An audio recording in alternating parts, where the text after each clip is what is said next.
Does it work? So we're here for lecture 11 on the proof complexity as a computational lens course. We're going to talk about graph coloring today. So just a quick recap. Graph coloring, we have a graph G, vertices V, edges E. And just to have it said, I mean, I won't write. G will just be a fixed graph throughout the talk. It's finite, it's undirected, no self loops, no multi-edges, just a plain simple graph. A K coloring of such a graph is a mapping chi from the vertices to integers 1 up to k, so that if UV is an edge, then U and V get different colors.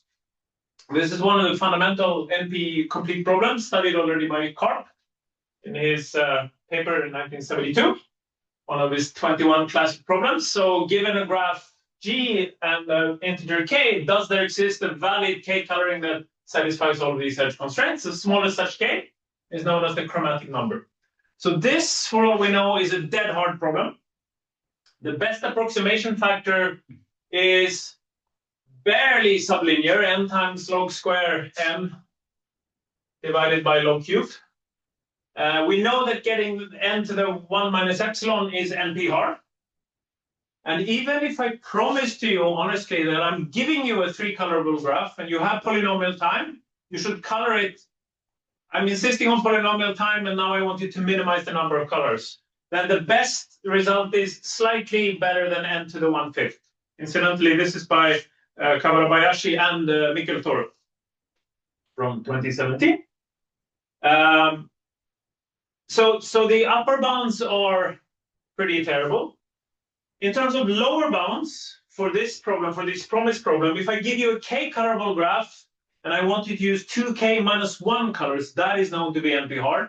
But to the best of my knowledge, if you bring it up to 2k, or if I'm just asking, I'm giving you a 3-colorable graph, and I'm asking you if you can color it, give a valid 6 coloring, we don't know if that is hard.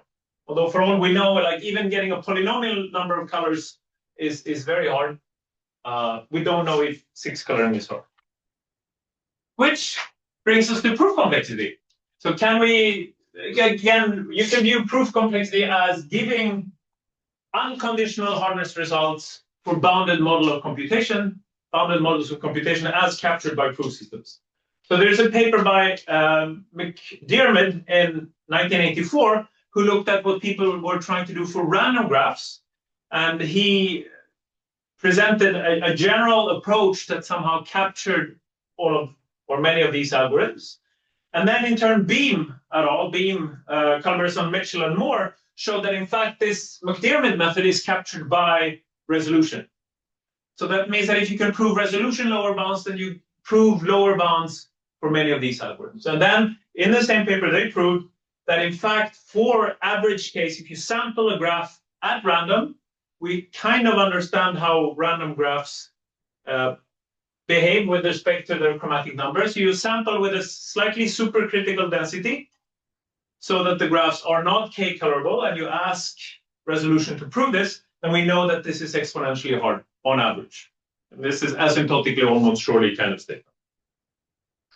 So that's resolution. Then Gröbner, for Gröbner basis and for Nullstellensatz, there are algebraic methods that are formalizable in Nullstellensatz and Gröbner basis, and there are lots of papers with long author lists. So let me just say that the notes contain more details, but the Laura and Margulies, and then other people, like papers from at least from 2008, 2009, 2011, 2015, some of these papers even getting prizes, because it turns out that these algebraic methods are really good on the benchmark sets that people use to assess whether coloring algorithms are any good.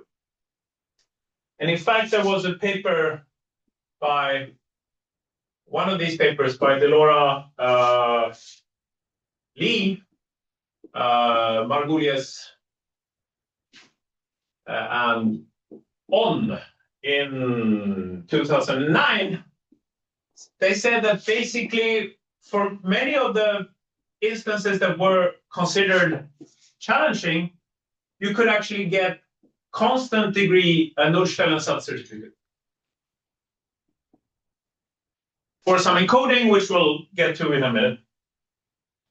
So somehow when you go to algebraic methods, they said, actually, we haven't found any really hard instances. Seems like pretty much everything is solvable in constant degree. So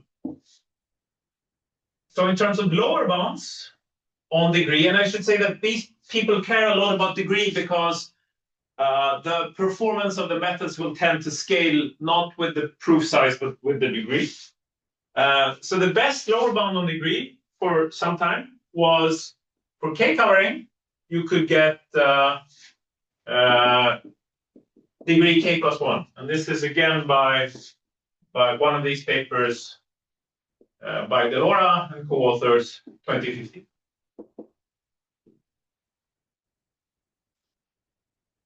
We don't believe, though, that algebraic methods, we don't believe that Nullstellensatz is refuting the hypothesis that NP-hard problems are hard. So there should be lower bounds. And the first lower bound was for Nullstellensatz and also actually for polynomial calculus, so covering Gröbner basis methods also by Massimo Laria and myself.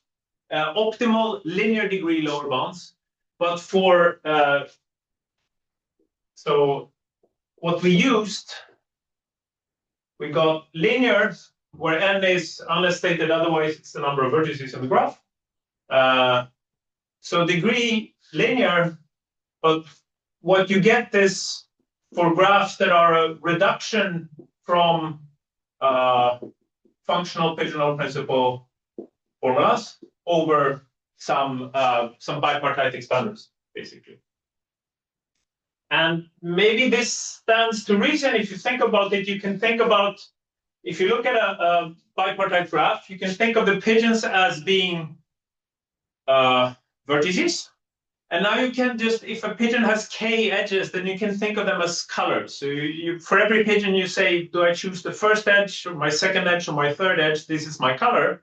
Then the whole constraints are really saying things like, oh, pigeon 1 cannot take color 2, and pigeon 4 cannot take color 8 at the same time. If the, what did I say now? The first edge of pigeon 2 and the whatever fourth edge of pigeon 8, or maybe I got it wrong, if they're referring to the same hole, then that color combination is not allowed. So this is not a coloring problem, but then you can sort of, you tweak it a bit, you build some gadgets, and then it turns out that you can sort of reduce functional pigeonhole principle to graph coloring in the sense that from a functional pigeonhole principle instance, you build a graph such that if polynomial calculus could show that this graph is not k-colorable, then you could use that proof to refute the functional pigeonhole principle efficiently. But then we have a lower bound for this, so hence we have a degree lower bound also for color. And in fact, then Atsirias and Okremiak did something way more general that works. So this paper, the journal version is from 2019. The conference version was also from 2017, which works not only for polynomial calculus, works for Shirley-Adams, works for sums of squares, with a slight loss in parameters. I think it even works for bounded depth Frege, where you can basically reduce from constraint satisfaction problems to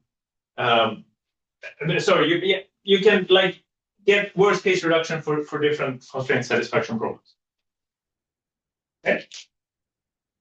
And so the question is, are we now happy? And of course we're not happy because we're here today. So why are we not happy? Well, two reasons, I guess. The results for resolution are stronger. Those are average case hardness results, and we like average case hardness results. Also, on a more aesthetic level, you can say that if you have a gadget reduction, I mean, we know that the functional pigeonhole principle is hard, and now you build a fairly artificial graph that's very, very clearly just encodes the functional pigeonhole principle. Did I learn anything about graph coloring now? Did we really prove a graph coloring lower bound, or did we just prove a functional pigeonhole principle lower bound in disguise? And so you could argue that if we really understood graph coloring, then we should be able to just deal with graphs. And somehow, if I can deal with random graphs and prove lower bounds, then that would be fantastic. But we don't, this has been open. So basically, I mean, I think around the time of the Beam et al. Paper, so I should have said, yeah, so I didn't. So resolution, average change, lower bounds.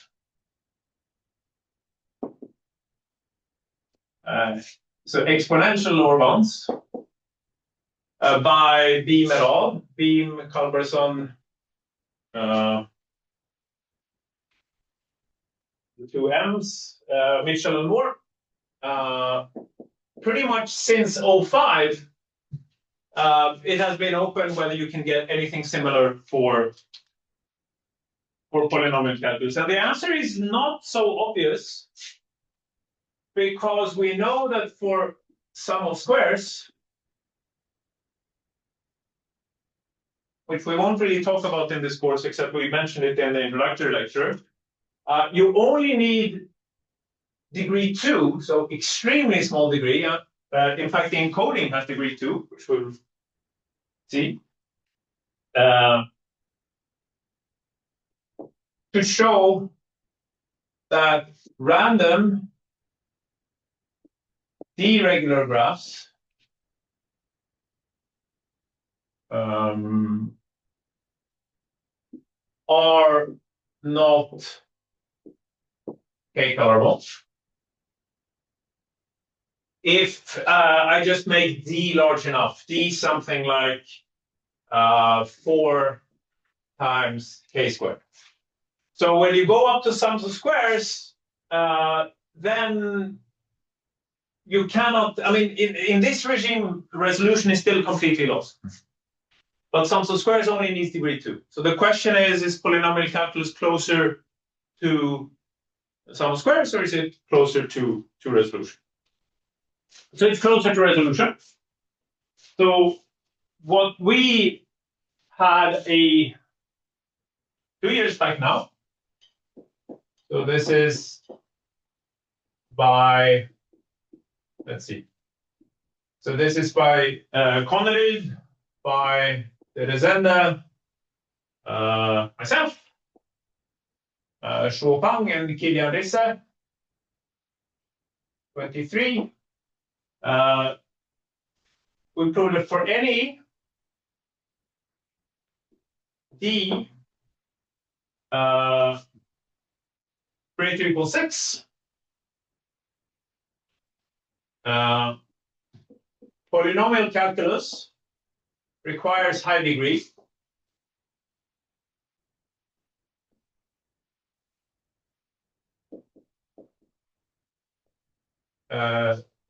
So asymptotically optimal linear degree to show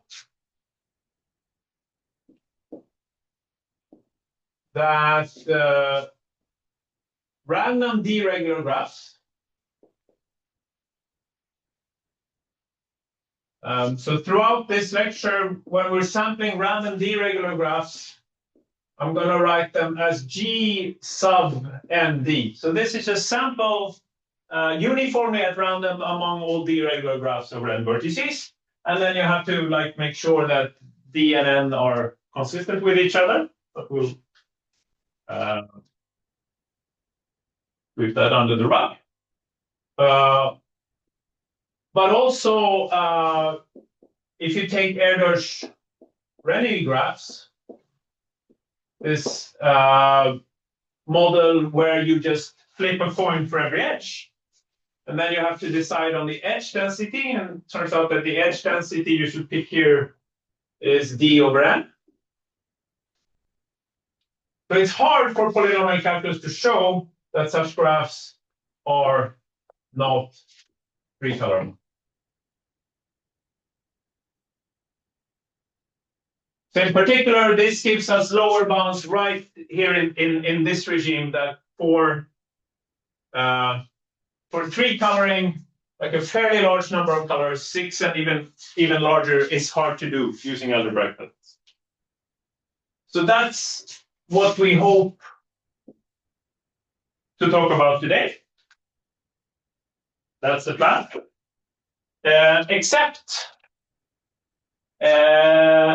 Except, okay, so I'm only going to talk about deregular graphs, not Erdős-Rényi graphs. It's kind of nice to know that the graph is deregular. With Erdős-Rényi graphs, you can get high degree vertices. You won't get too many of those, but you will get some, and then you have to do something special, and it gets annoying. So I don't want to deal with that. And also, if you really want to push it, note that 3 is optimal. I mean, 2 coloring is an easy problem. 2 coloring is asking whether the graph is bipartite. So 3 coloring is optimal, but you have to work pretty hard to get that 3. So let's relax a bit and do 4. So like all the main ideas are still there, but there is less pain. And I think at the end of the lectures, you will agree that there is enough pain already. That means that I'll change my D to, I think, 10 or something like that. So this is the truth, but we'll relax a little bit and, we'll prove that 4 coloring is really hard, and we'll be happy with this.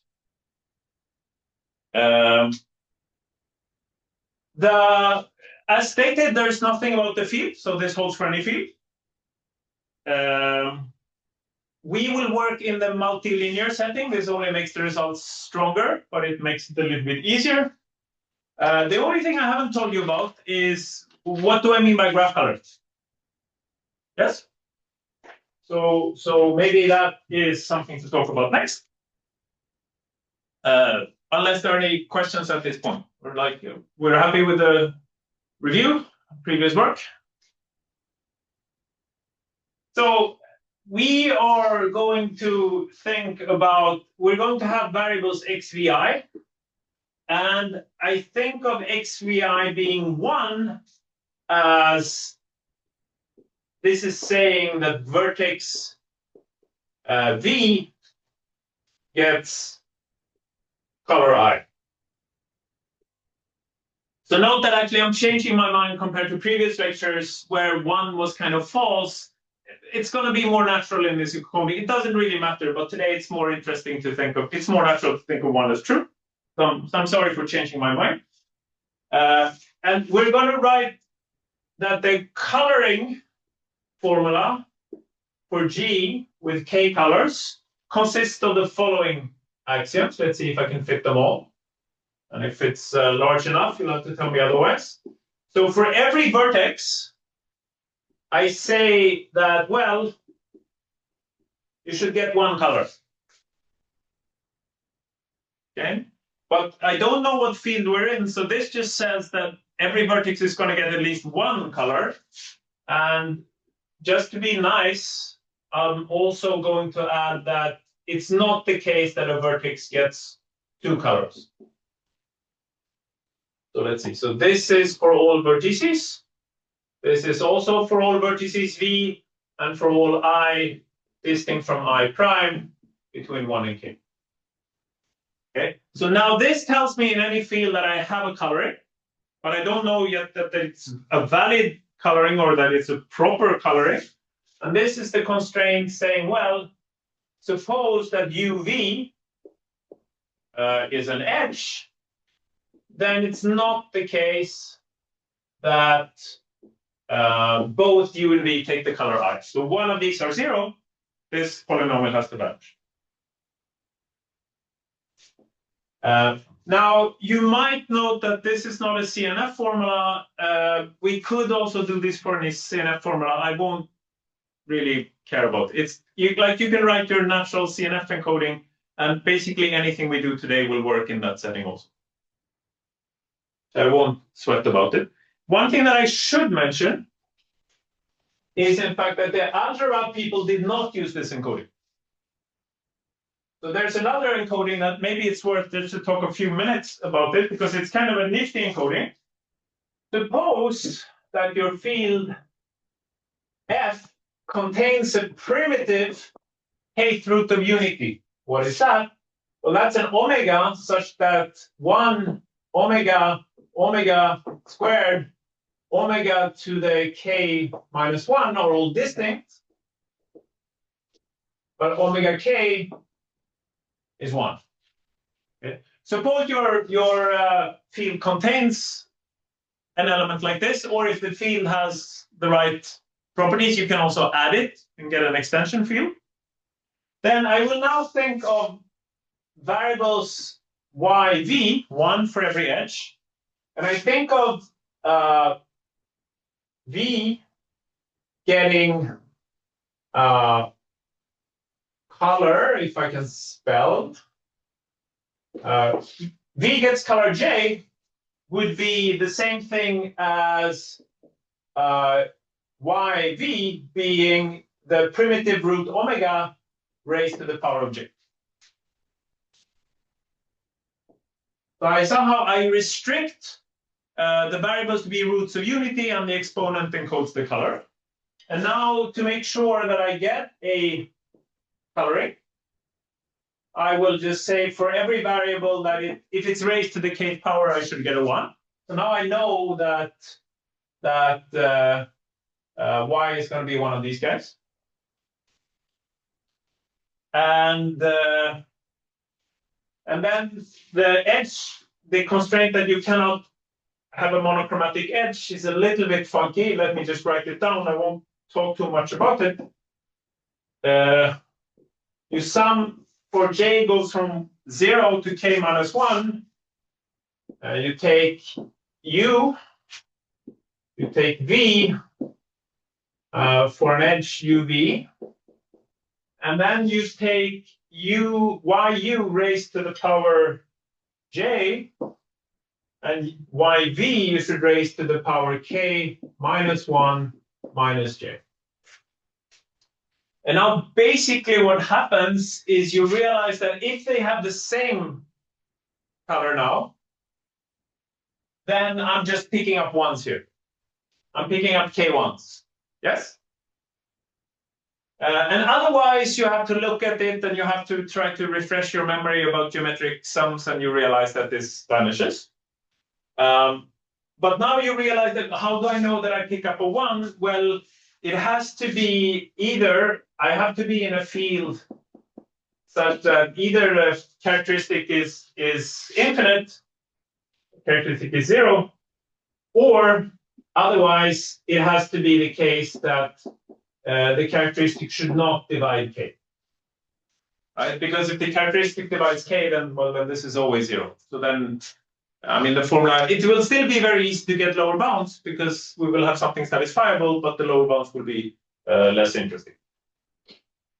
And now it holds, and this is not so hard to see, and we wrote it down in the Nordström paper, that if all you care about is degree, and as long as your degree will be larger than k, then the degree in these two encodings are the same. This requires an argument. I'm not going to do that argument. I mean, clearly the degree here, I mean, even the initial encoding has degree k, so you cannot get the same degree. You basically you get that if this has degree d, then this has degree max of k and d. Yeah. And the way you prove this is to just do an affine transformation between the two. And so just to stress again, why am I talking about this? Well, because all of these wonderful algebra papers actually work on this encoding, which is due to Bayer, as far as I know, the first person who thought about this. We will work in our 0-1 encoding, but any degree lower bounds we get will just transfer to this set.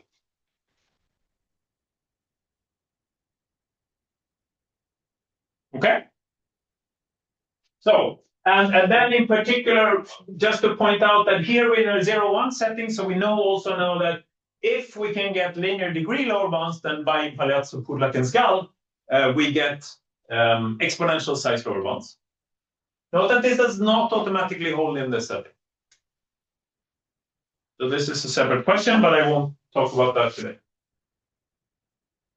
Questions so far? Any questions about the encoding? Because now we know, we've talked about what graph coloring is, we have our encoding on the far right, and now we just have to argue that for the right random graph distribution, we're able to prove linear degree lower bounds.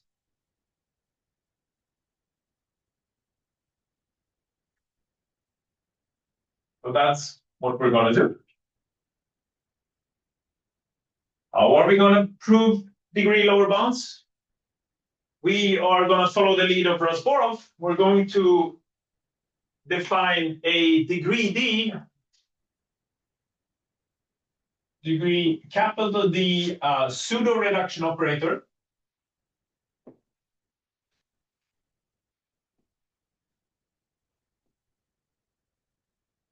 Which we call R. What properties does this have? You've seen this now. I think this is the second or maybe even third lecture, but let's recap because we really need to know this. So R is an operator that it maps polynomials to polynomials. And if P is one of our input polynomials, then R maps it to 0. R is linear. And R also behaves nicely with respect to multiplication. Namely, R of xt is the same as first applying R to t, then multiplying by x, then applying R again. And because of linearity, because of this property that you map axioms to 0, and because you're nice under multiplication, this will show, this only holds if, importantly, the degree of this term t is strictly less than d. Okay. As long as you have linearity and these two properties, that means that any polynomial calculus derivation in degree at most capital D, anything it derives will be mapped to 0 by R. So R is an indicator function for derivability in degree D. Maybe it's an over-approximation. It could also map other things to 0, but at least if you're derivable in degree at most capital D, then R maps you as a polynomial to the 0 polynomial. However, the third property is that 1 does not map to 0. And therefore, it's not so hard to show, and we did the proof before, the proof by induction, that this means if you have a degree D pseudo-reduction operator, then this implies that the degree of refuting the set of polynomials P, deriving contradiction from P, which means the constant term, the field element 1, the multiplicative identity in polynomial calculus, must be strictly larger than D. Okay, so we just need to build a pseudo-reduction operator. And the way we did this, the last 2 lectures, is we looked at the constraints, we looked at the variable, we built a bipartite graph. We have a message on the chat. Yes. Apparently the left part of the board has a lot of glare. The left part of this part? Yes. Okay, so it's better to be over here? Most likely, yes. Okay, good. Then, yes. So how do we, again, because of the glare, we're saying that the pseudo-reduction operator maps any axiom f in our polynomial set to 0. R of xt is R of parenthesis x times R of t, and parenthesis if the degree of t is strictly smaller than d, but it maps 1 to a non-zero element. How do we build such an operator? For every monomial, which now is multilinear, so a monomial is just a product of variables. For every monomial m, we somehow pick a subset of the axioms in a clever way. And then we say that the R operator acts on M by actually taking the honest ideal, it generates the ideal generated by the polynomials in SM and reduces M modulo this. And this is R of M, and then we just extend to all polynomials by linearity.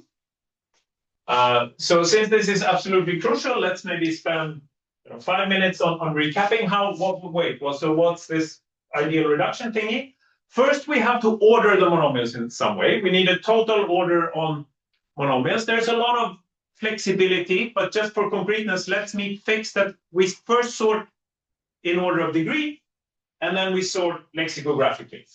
So let's say we have x4 times x5. Then this is smaller than x2, x3, x4, because this is a degree 3 monomial, this is a degree 2 monomial. Now we have x2, x3, x5. Then lexicographically, 4 is smaller than 5, and 2 and 3 are the same. So if they have the same degree, we break ties lexicographically, and then x1, x2, x3, x4, say, is larger than all of these because it's of degree 4. So we order the monomials in some way. And now we can also order terms in the same way. Recall that a term is just a monomial multiplied by some field element. So I'm going to flip back and forth between monomials and terms. And for a polynomial we always think of as a sum of terms. The leading term is just the largest ti with respect to this order. So you pick the largest one, that's the leading term.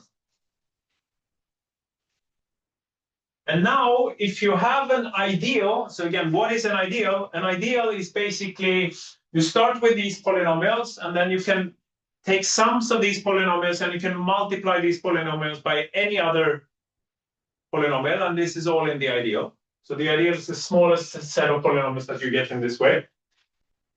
So now you say that a term t is reducible. Just a quick algebra recap. Modulo the ideal I, if there exists a polynomial q in I, such that the leading term of q is t. If so, t is reducible, otherwise it's irreducible. And now it's a basic fact that any polynomial p can be written uniquely as q plus r, where q lies in the ideal I that we're interested in, and r is a sum of irreducible terms. And we're going to use over and over again that this representation is unique. And this we also covered a few lectures ago. And this means, and this brings us to what's this notation? Well, if I have an ideal I, then the reduction of p mod I is this r, this unique sort of smallest remainder when I try to divide by all polynomials in the ideal. So this is, so we're gonna build our pseudo-reduction operators by just pick some set of polynomials, and then we just commit to, for every monomial, the R operator will just be generate that ideal and reduce modulo it. And that's the R operator. And now in order for this to work, we want to prove two things. So this is, you can view this as a high-level recap of what we did last time also. Just one reason why I'm doing it. So we did two things. So the first thing we did is what we can call a size lemma. So I'm using the terminology in this CDR NPR paper. The size lemma, except for parameters, it's going to say something like the following, that if t is a term where the degree is not too large, it's going to be linear, because we want a linear lower bound, but not too large. Then this set that we somehow choose is also not too large. And the way we argued this last time was there we were heavily using expansion. And this is actually something that we're essentially going to use today also.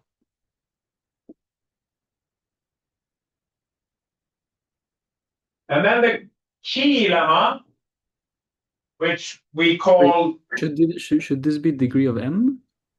Or... Let me see if I can be consistent with my own notes. Oh, I am consistent with my own notes, and the notes are... I have to choose whether I want a term or a monomial now. Yes, it should be either T or M. Let me go with M. Okay. For now. I'm going to be a little schizophrenic switching between T and M, depending on which mood I am. I'm sorry about this. But yeah, it doesn't really matter, except that they should be the same. Yes, thanks. Yeah, so if the degree of the monomial is not too large, then the way I pick out this subset of polynomials, it is not too large. And what will this tell us? Well, in particular, if I pick a not too large subset of a hard formula, then one reason that this formula, that this set of polynomials is hard, is that all small subsets look locally consistent. So one thing we'll use the size lemma for is to say that actually all these small sets are satisfiable. That's going to require an argument, but it's always going to be basically the same argument. Then the reduction lemma, which I referred to as last time, I think Rasborov refers to it as the heart of the proof lemma in his paper. It says basically the following now. So suppose that U is another set of polynomials that is a superset of Sm. However, it is also not too large. Where not too large kind of tends to be the same parameter, except we'll shift it around a little bit as if convenient. But the point is, now if U is not too large, then the notion of being irreducible doesn't care so much which ideal you're in. Then M is reducible modulo this larger ideal generated by all the polynomials in U, if and only if M is also reducible modulo the smaller ideal.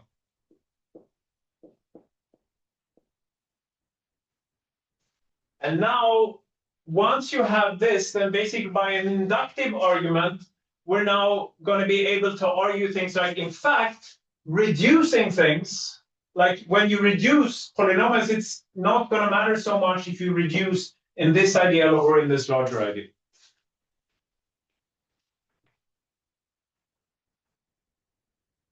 And this is somehow extremely useful. And this is usually where, like, this is the where we really need to sweat, and this is also where we need to sweat today. Okay? Suppose that we have these. I'm not sure if I should. How is it black marker? Should I try blue instead? Let's see. How is this? Or no difference? It's a bit better, yes. What do you say? It's a bit better. It's better. It's better. Okay. So let's go blue for a while. So now suppose that we have defined an OR operator. We've somehow made these choices, and we have, for these choices, we've proven a size lemma and a reduction lemma. Like, how would the polynomial calculus lower bounds go? And this is probably, I think it's fair to say, this is basically capturing more or less how all lower bound proofs go. Maybe they're not written exactly in this way, but under the hood, sort of morally what happens. The one property that is usually easy is to say that 1 is not mapped to 0. And the reason for this is that 1 is a low degree monomial. So by the size lemma, its support is fairly small, meaning that this is a satisfiable set of polynomials, but we know that a set is satisfiable if and only if one does not lie in the polynomial ideal generated by these polynomials. So one does not, this means that one does not lie in the ideal generated by the support of one. And that means, in fact, that we'll get that, well, in that case, it must, in fact, be mapped to itself, which in particular is not zero.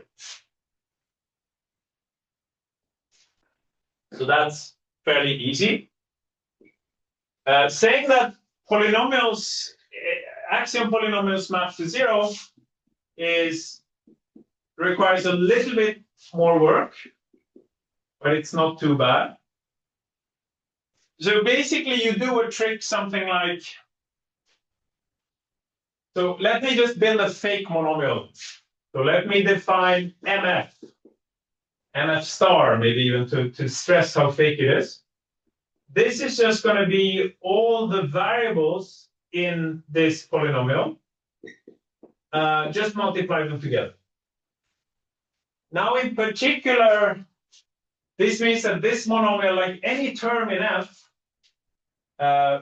has a variable set that is contained in the variable set of this monomial.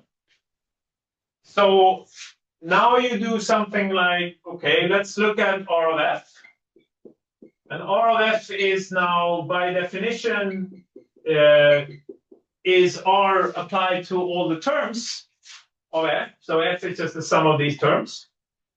By linearity, this is applying the reduction on every single TI. Now, by definition, this is the OR operator is defined on a term that is just taking the support of TI, generate that ideal, and reduce TI in that ideal. Okay, and now, because of the size lemma, this is not too large. This contains all the variables in here. So therefore, it's a larger set. And now we use the reduction lemma. So here, like, some magic happens. And we say that, in fact, we can reduce all of these TIs modulo the ideal associated to this fake monomial term instead.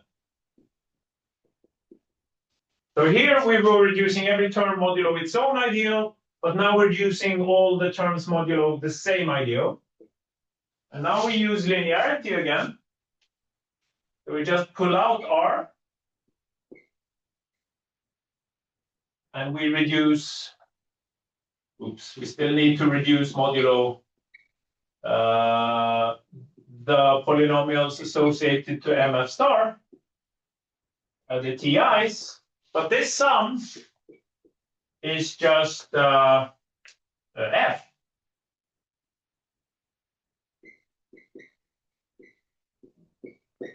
Okay, and now, so where did the magic happen? Maybe I should, no, here's the reduction lemma. Here is the size lemma. Here I use the size lemma.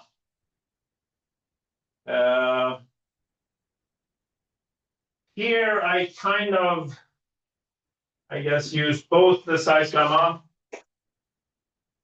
and the reduction lemma.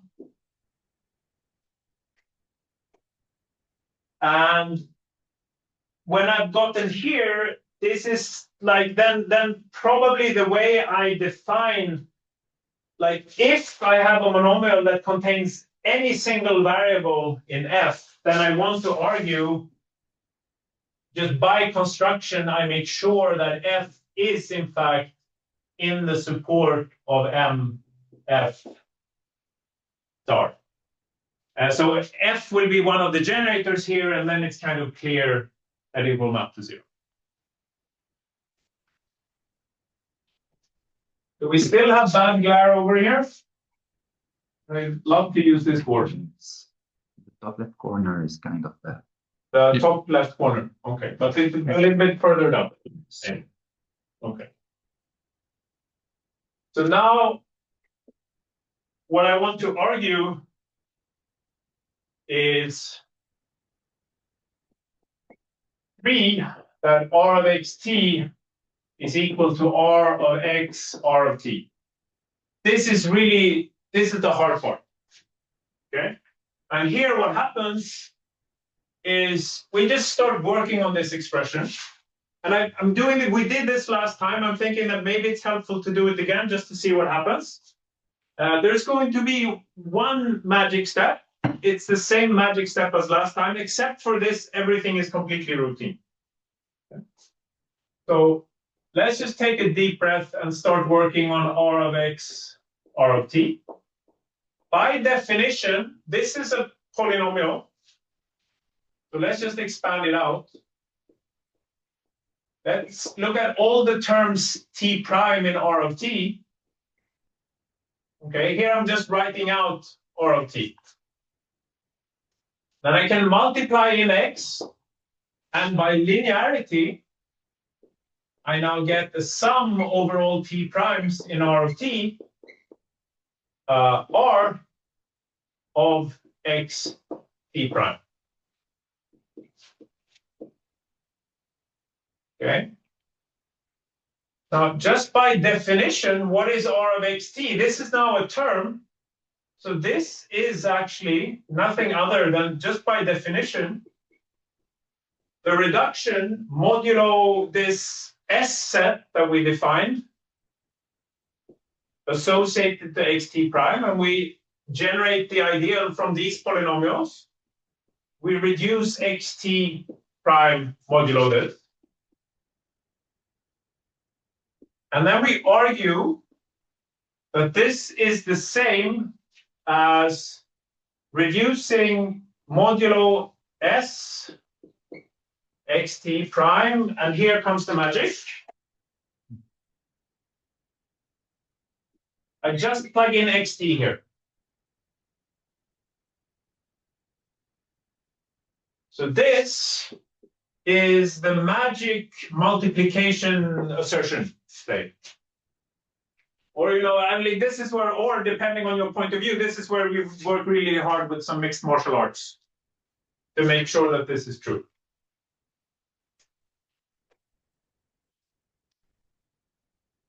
And once we have this, this is a magic step. This we should not buy, but everything up to this point, I just used the definition. So now I continue to use the definitions. And I note now that now I'm reducing modulo the same ideal. So now by linearity, I just pull out R. And I say, let's reduce modulo S of xt.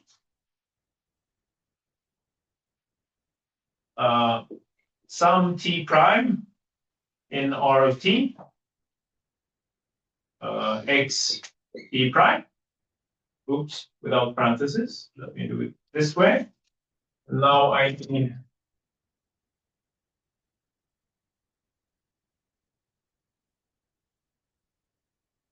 to continue. Let's see what happens next. Okay, but now I'm actually just saying, look at this thingy. What is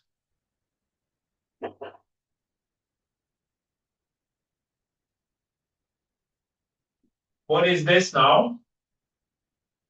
I mean, this is just x times R of t, yes?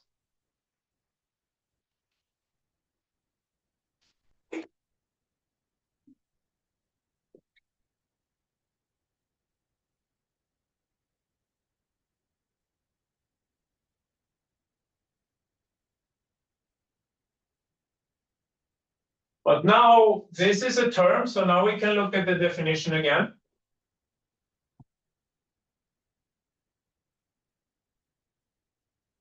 This is an honest polynomial reduction. And now what we're going to argue is that this, by the properties of our construction, this set is a subset of this set, meaning this ideal is smaller than this ideal. And now if you have a product and somewhere in the middle, you take a modulo a smaller ideal, and then do a modulo a strictly larger ideal, then you can just drop the innermost reduction. This is the same as if you would do modular arithmetic or whatever. So this is just by basic properties of modulo counting, this is the same as R reducing modulo the polynomial ideal generated by S of xt. But now, by definition, this is R of xt. And this is exactly what we wanted. And the only, again, I want to stress, where did the magic happen? The magic happened here. Why was this magic true? Well, here we also, it all boils down to, when we did this last time, we used the part of the proof lemma, the reduction lemma.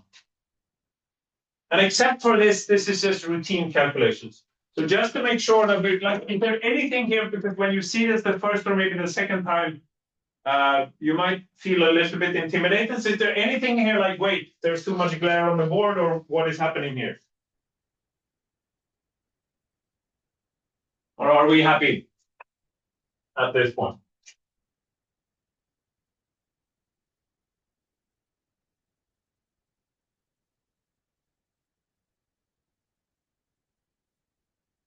Okay, so let's assume that we're happy. So then all we need to do now is we're just going to implement this template proof. And basically, the properties of the OR operator, the fact that 1 doesn't map to 0 is not going to be hard. The proof that input axioms map to 0 is going to be exactly as I told you. So I probably, if we don't have the energy, then I won't do it again, because once we have all the definitions on the board, it's going to be obvious that this proof works. What is not so obvious, and indeed what is the hard part, is to make sure that the OR operator behaves nicely with respect to reduction. But what we need to do is somehow, how are we going to choose this set S of M? And let me define, for a polynomial or a term, let me define the vertices in M in the obvious way. These are all the vertices V, such that we have variables x, v, I in this monomial. Okay, and it's very natural. I mean, you look at the monomial, you can see which variable it talks about. So a natural idea would be to say, well, look at M, look at the vertices it mentions, look at the graph induced on this subset of vertices, and look at that covering formula. So this is sort of a natural thing to do. If this is not too high degree, then you look at a subgraph. And now if this is a random graph or something, you hope that this graph will be nice. In particular, locally, it's probably k-colorable. So you hope that this will be satisfiable. This is sort of, I don't know if there's any other idea we could have. This is sort of what we want to do. The only problem is that it doesn't work. And just to make sure, what do I mean by induced subgraph? If U is a subset of vertices of V, then the induced subgraph is just, well, the vertex set is U, and then I take all the edges, but I only keep those that are inside of U. Right? So this is the induced subgraph, but this we are hopefully happy with.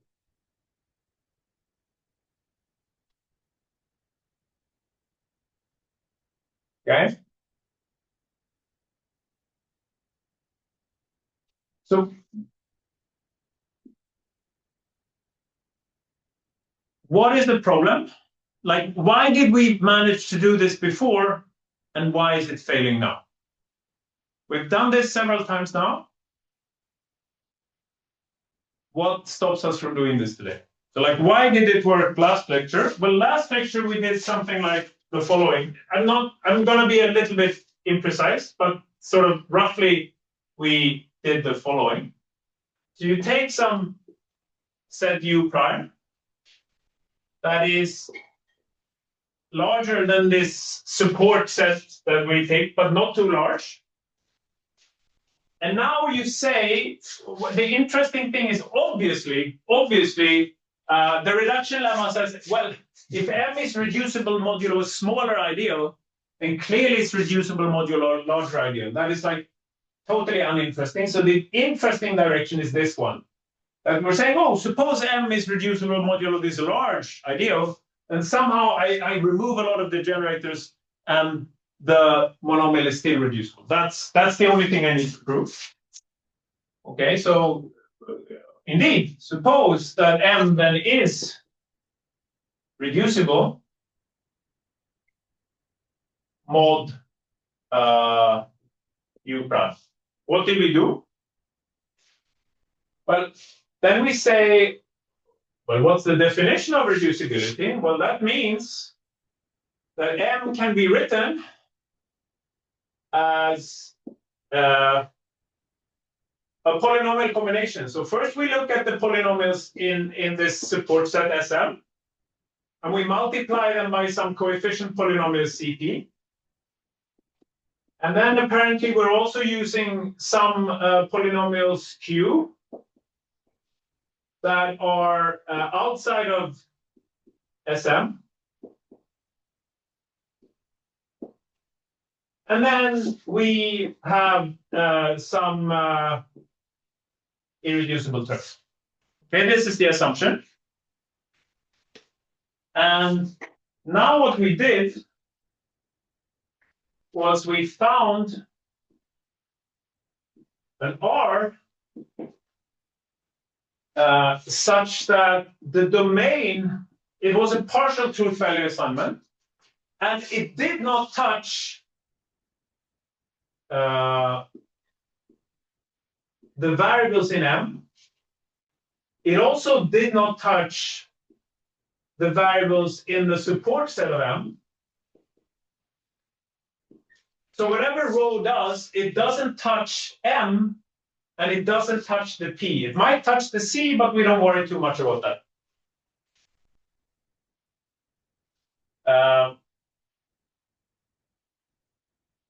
We basically made sure that looking at this, guys, we chose rho so cleverly that rho Q vanished for Q in U prime minus S of M. And then we just made an observation which basically says that, well, if you have an irreducible term and you fix some variables in it, either it vanishes because it's satisfied or it's still very much irreducible. This is sort of a no-brainer. Okay, so now what happened to rho? Well, then we apply rho here, except rho doesn't touch M at all, so we still have M. Then we apply rho here, but rho doesn't touch P. It maybe touches this. When I apply rho here, everything just vanishes. And when I apply rho here, then I get something that is still reducible. Okay. How did I find this rho? This is where we use this peeling argument and this playing the game on edges and all of this. Do you remember? Like you're supposed to nod at this point. Okay, thanks. But now we use that. Now you observe that this is actually a reduction both in the smaller ideal and the larger ideal. So these irreducible terms are irreducible modulo both ideals because they're irreducible modulo the larger one. And this polynomial sum lives in the smaller ideal and hence in the larger one. But this means that by uniqueness, this must in fact have been the original reduction over here. So we didn't actually use the U prime guys outside of S. So by uniqueness, this is the reduction and M is reducible both ways. In fact, we got something slightly stronger. Just in one shot, we got that the whole reduction of M, if M is reducible, we got that the reduction was the same. Note that the reduction lemma that we're stating here is not quite saying that. It's saying you'll need an extra inductive step, I think, to prove this, and this is something that we're not going to do now. Okay, so now we want to do something similar here. So here, what are we going to get now? If this is our idea, then basically here we're going to pick the vertex set that M mentions. And here we're going to take U prime minus the vertices that M mentions. So we're going to have something like, we're going to have the following picture. Here is V of M. Let's look at the overall graph. This is maybe G.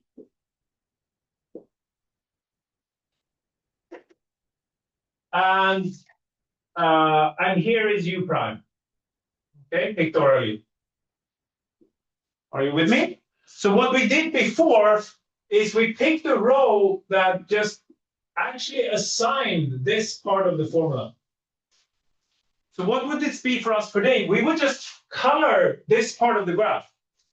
And this is great. This we can probably do with a bit of luck. If it's a random graph, then, you know, and it's not too large, and it's probably going to be colorable.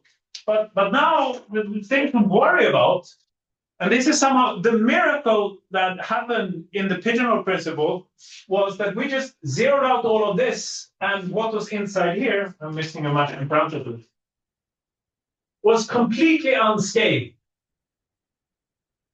But now look at these. Suppose I have guys like this. Look at the neighbors of U prime.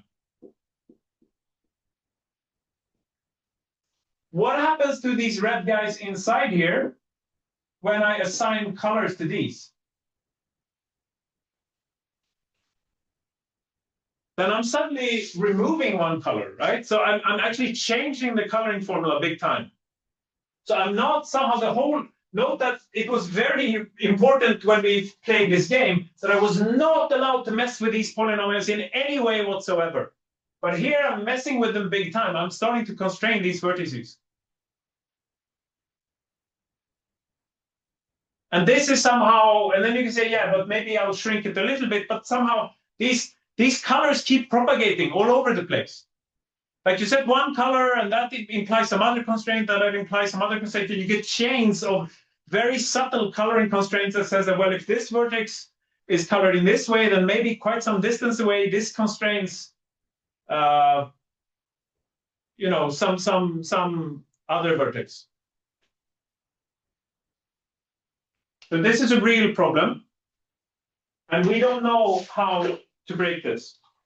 Am I making like is some sense? So somehow before we managed to row, which is cleanly killing this, but not touching this at all.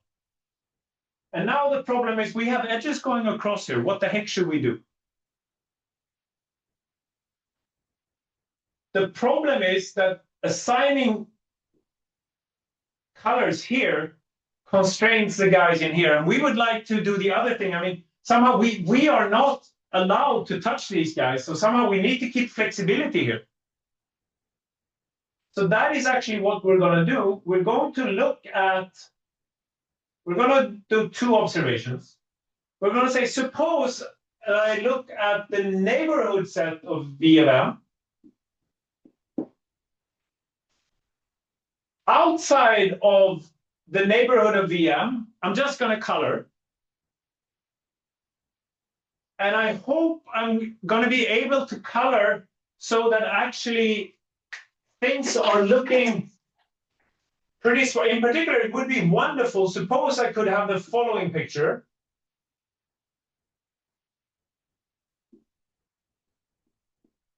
Suppose that there are no edges inside here. Suppose that every guy would have just one neighbor inside here. And suppose that I know that I can color these guys outside in the blue region so that they only use two colors. Okay, suppose, wishful thinking. Then what I'll first do, maybe, is again, I'll color all of this somehow, making sure that there's still a lot of flexibility here. Here I'm hoping that there are no edges. So I'm not worried about dependency in between these guys. They're an independent set. I'm only worried about dependencies like these hops here of length 2. How am I propagating constraints and colors here? And here I'm just saying, well, for this guy, I'm going to have at least 2 choices. And basically, then I'll write down, I'll note that actually rho doesn't necessarily have to be an assignment. What if it is a variable substitution? Or what if it is an affine? What if it maps a variable to a sum of other variables? Well, now I need to be a little bit careful because what happens with reducibility? So now it's like if I'm gonna do rho, let rho do other things than just send things to true or false. Suddenly I need to start paying a lot of attention to this admissible ordering. But suppose we can work this out. Then basically I'm just gonna say I have at least 2 free colors here as far as U prime is concerned. So I'm just gonna write down the constraint that, well, if this guy takes color 1, then I take color 2, and otherwise, whatever this guy does, if this guy takes color 1, I take color 2. Whatever other color this guys take, I take color 1. And it turns out that I can write this down as a row, and this will mean now that automatically any valid assignment here will extend to a valid assignment here, a valid coloring. And here I already have a valid coloring. And then somehow it's going to be great and it's going to work. Why is it going to work? Well, I need to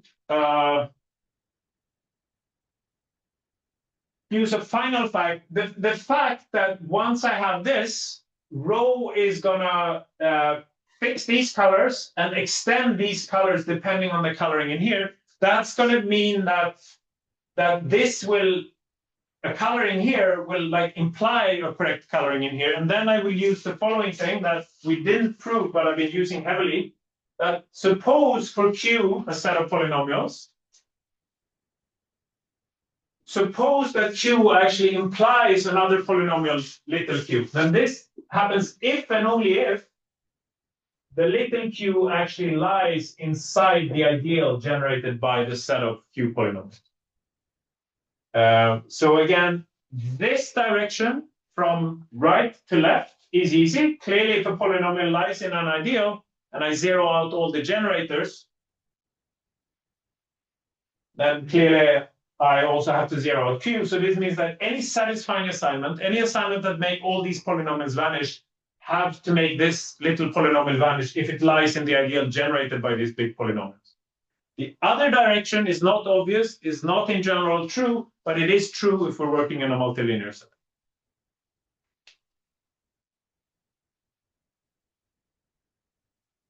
We still have a problem because, you know, okay, can I do this with VM and just say a prayer and everything will be fine? No, at least we don't know how to do it. So we have more work to do, but somehow this is the plan. So we're actually, so what will happen is basically, okay, let's draw the picture. So we're going to start with running out of colors. We're going to start with V of M. Is a small set here, but I don't have a handle on the structure, so I'm worried that this argument won't work. So I'll grow V of M a bit to this bigger orange set, and this bigger orange set will have really nice properties. But it should not be too large compared to V of M. So I'll have to make that sure. And then once I have this really nice set, I will be able to do this idea. I'm going to do this reducibility proof where I just color away this and then make the green region, the neighborhood of the orange guys.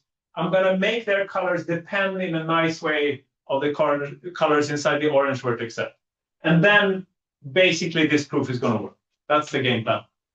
And that will give us the reduction lemma, and then we're just going to do the proof template. That's the plan, and this might be a good place to take a break. Questions about our plan at this point? Or is everything clear as mud?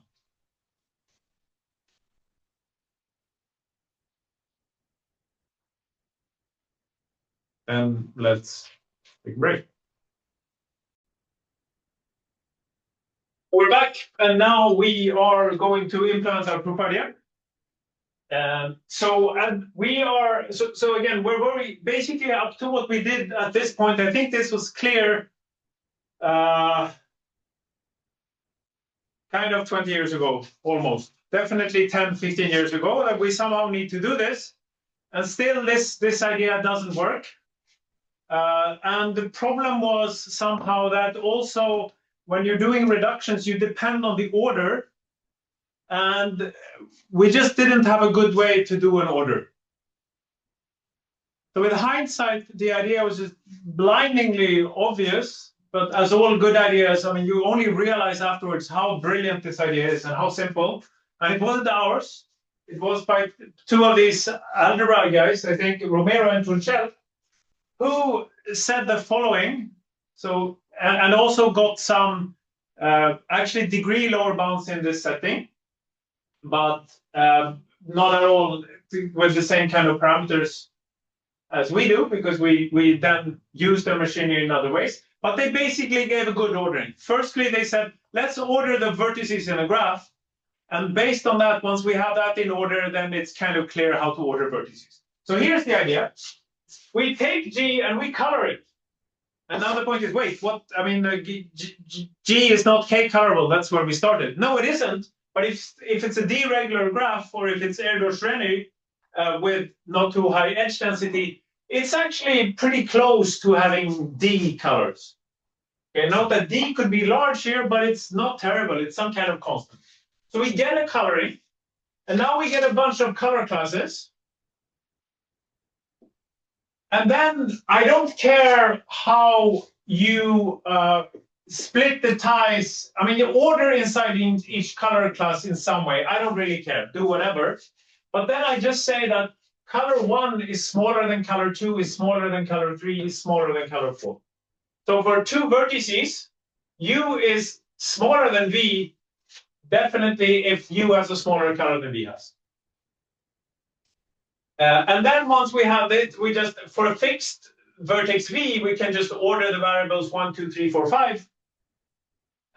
But for two different vertices U, V, we look at the vertex order, and this is how we order the variables. And now we need to look at paths. And I say that a path is increasing if every vertex is strictly smaller than the next. If it's decreasing is every vertex is strictly larger than the next. And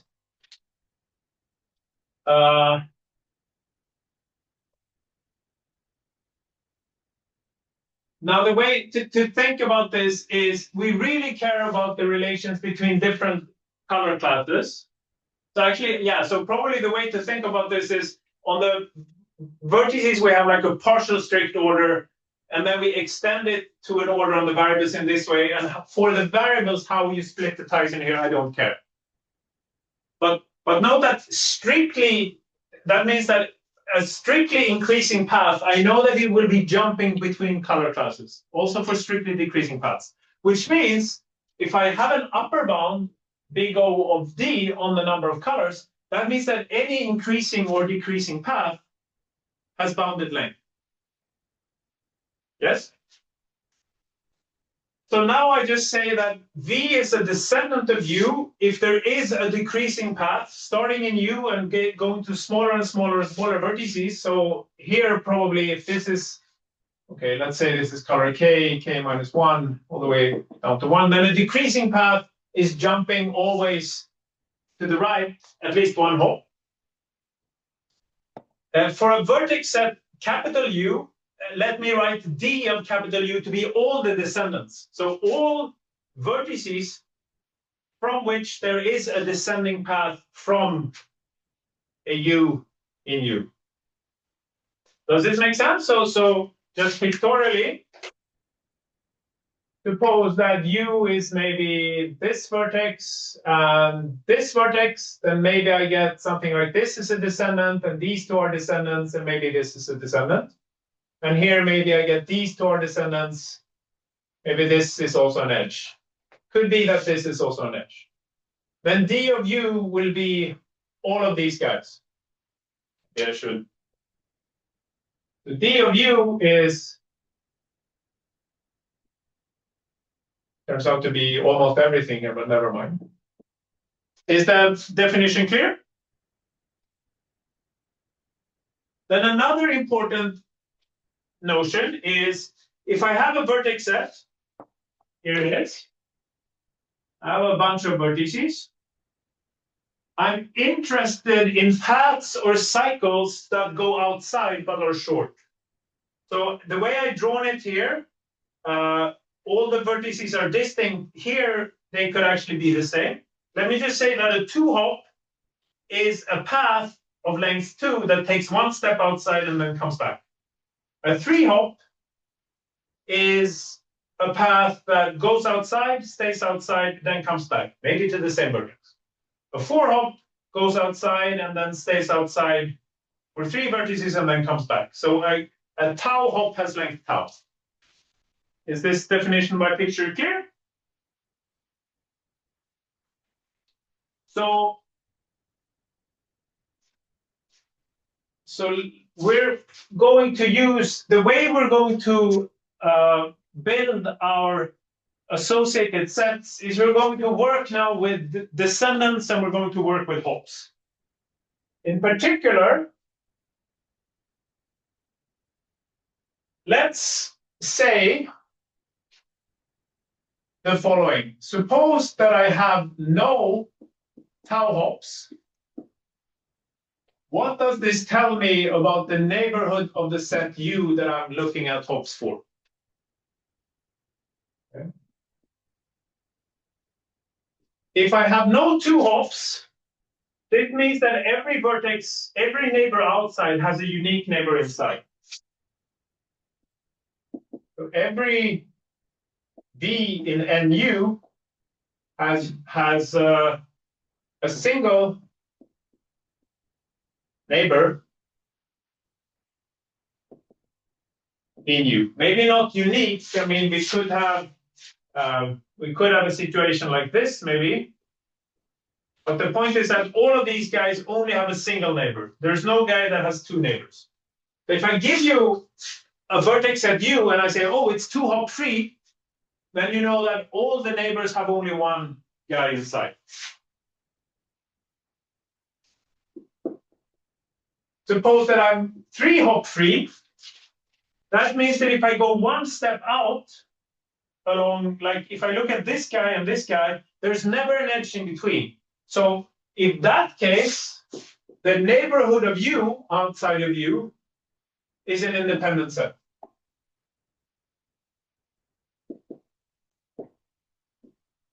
Are you buying this? Because this we're going to use heavily.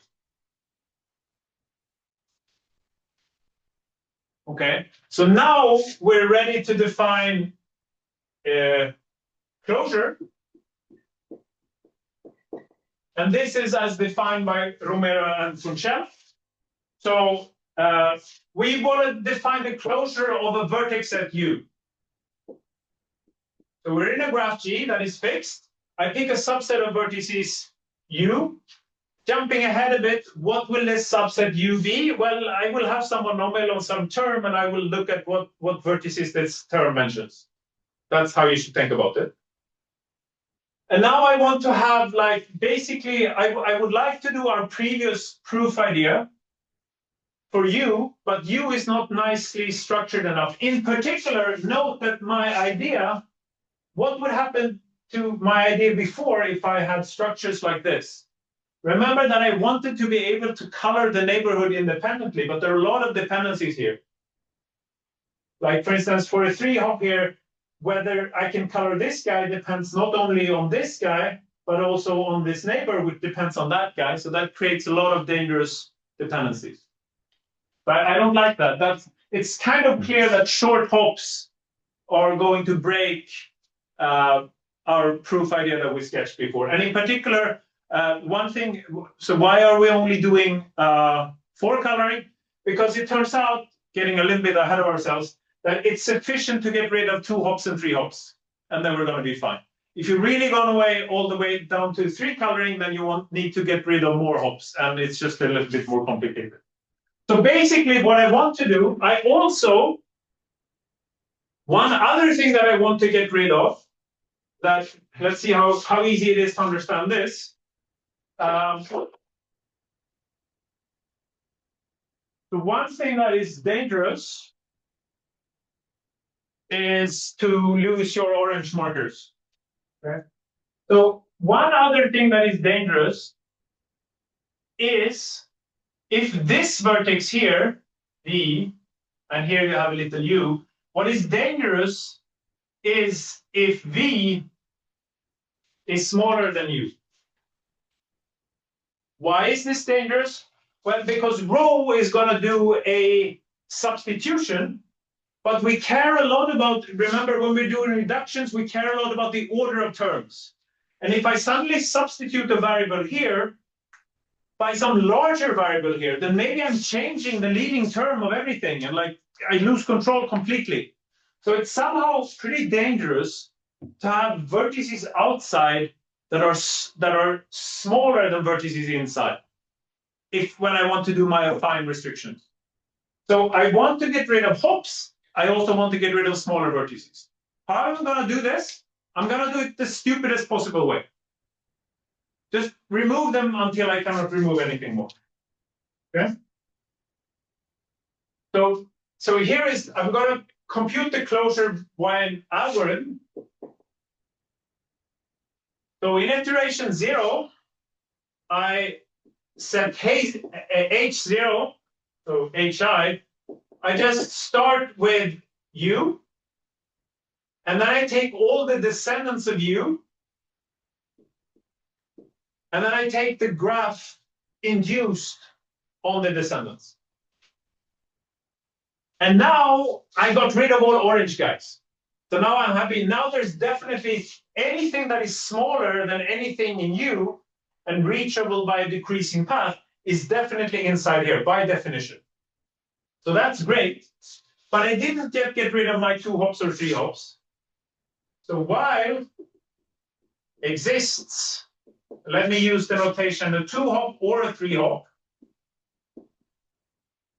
Let me call it Qi plus 1 with respect to this graph Hi. Then what do I do? Well,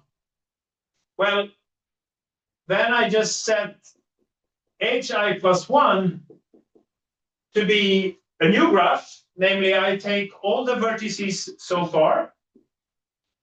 I throw in the vertices in the hop. So here they are. And then I take the descendant graph on them. And I increase I.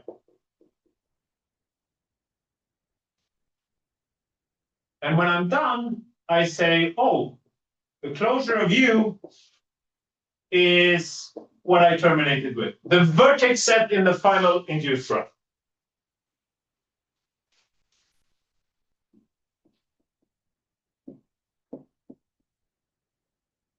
Does this make sense? So again, I start with a vertex set U. I take all the descendants. I look at the induced graph. If I find a 2 hop or a 3 hop in the neighborhood, like a green guy or a blue guy, I'm happy with the red guys. I don't worry about those. Although I could take care of them, that would not be a problem, but we don't need to. Then I throw in all the vertices in that hop. And then, but now I have potentially new smaller vertices. So again, I take all the descendants. And then I rinse and repeat. Keep going. So now I want to say 4 things that I think I'm not going to prove. So I use this notation, and I talked about the closure. And that is because the closure is indeed uniquely defined. And how do you prove this? Basically by induction. You can suppose you could do two different closures and then look at the first time you diverge and you see that you can sort of then extend the closure first in one way and then in the other way. So it's an inductive argument. The second property is hopefully blindingly obvious. U is contained in its own closure. The third property is monotonicity. It says that if U is contained in U prime, then the closure of U is contained in the closure of U prime. This is hopefully believable. How would you do it formally? Like an inductive argument.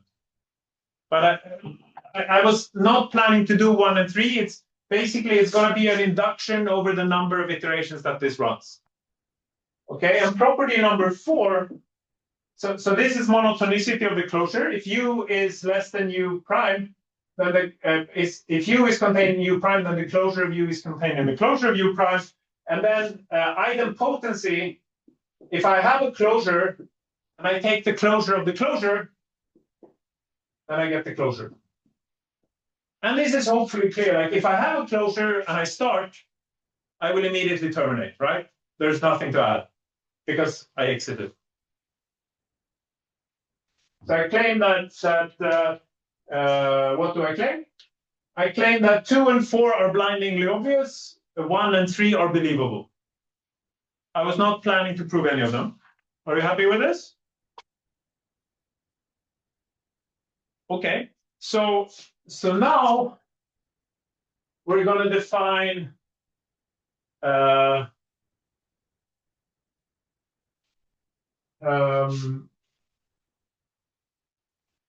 closure of a monomial is just take the monomial, take all the vertices that it mentions, and take the closure of that set. What's the closure of a term? It's the same. You just pull out the field constant in front.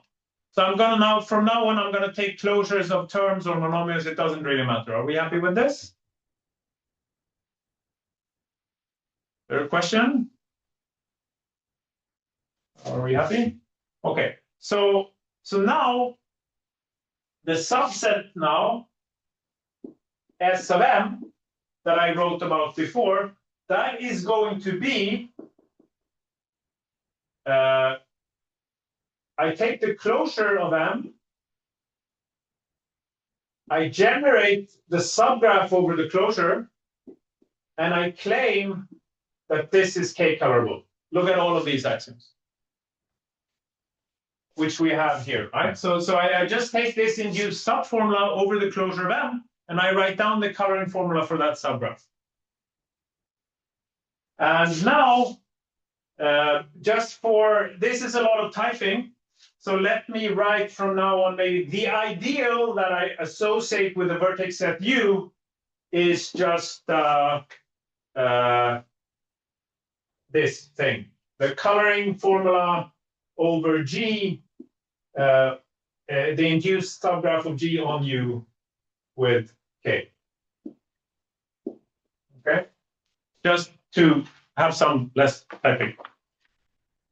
With this notation, our operator is going to take M, it's going to compute the closure, it's going to generate the ideal, and reduce M modulo this. And again, the reduction of T, where T is alpha times M, is obviously just alpha times R of M, right? And now I extend, now I have defined R on monomials, I extend to polynomials by linearity.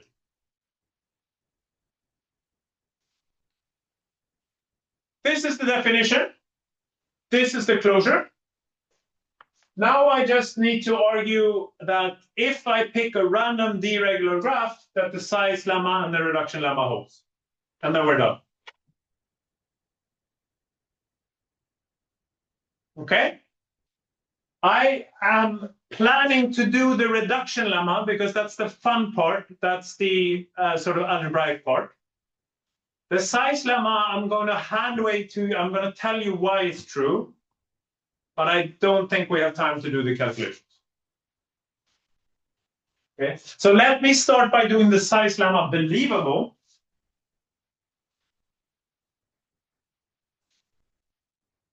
So here's an observation, and let me maybe give it a number also. Observation 3. So lemma 2 says that closure has all of these nice properties. In particular, we're going to use U is contained in the closure. We're going to use monotonicity. We're going to use idempotency without any further warning. It might hit you at any time. So you're warned.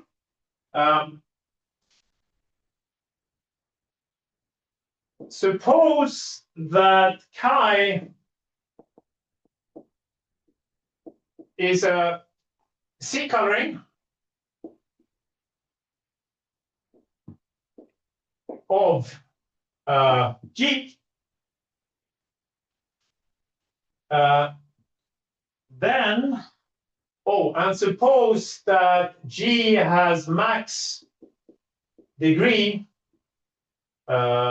at most D, which, and we're only going to talk about regular graphs, so this is nice. This is one thing where we'd need to sweat a little bit more if we worked on Erdős-Rényi graph, but not too much. So a random regular graph of degree at most D. What can I say if I look at the descendant graph of U and I look at the size of this graph? How many vertices does it have? Going back to the picture, what do I know now? I know that every U, every descendant of U is reachable by a path of at most length C, right? So here is some, like, let's look at the single contribution of a U. It can contribute some guys at distance 1 color class below. This is like D guys. Then all of these guys have to go to the next color class. So they can contribute at most D. Right? And then you just continue. And you realize that this set, the descendants of U, it's exploding exponentially. But notice that the path length is limited by C plus 1. So basically, D to the C should be a bound on how many vertices I can pick up. And if you work a little bit harder, and D to the C you can definitely get. Let's, since we're really struggling with the constants here, let me write down something slightly sharper. D to the 2 times D to the C minus 1 times the size of U. Okay. So this makes it believable that in a C-colorable regular graph, the first step when I take the descendant, it doesn't blow up things too much. Is this making sense?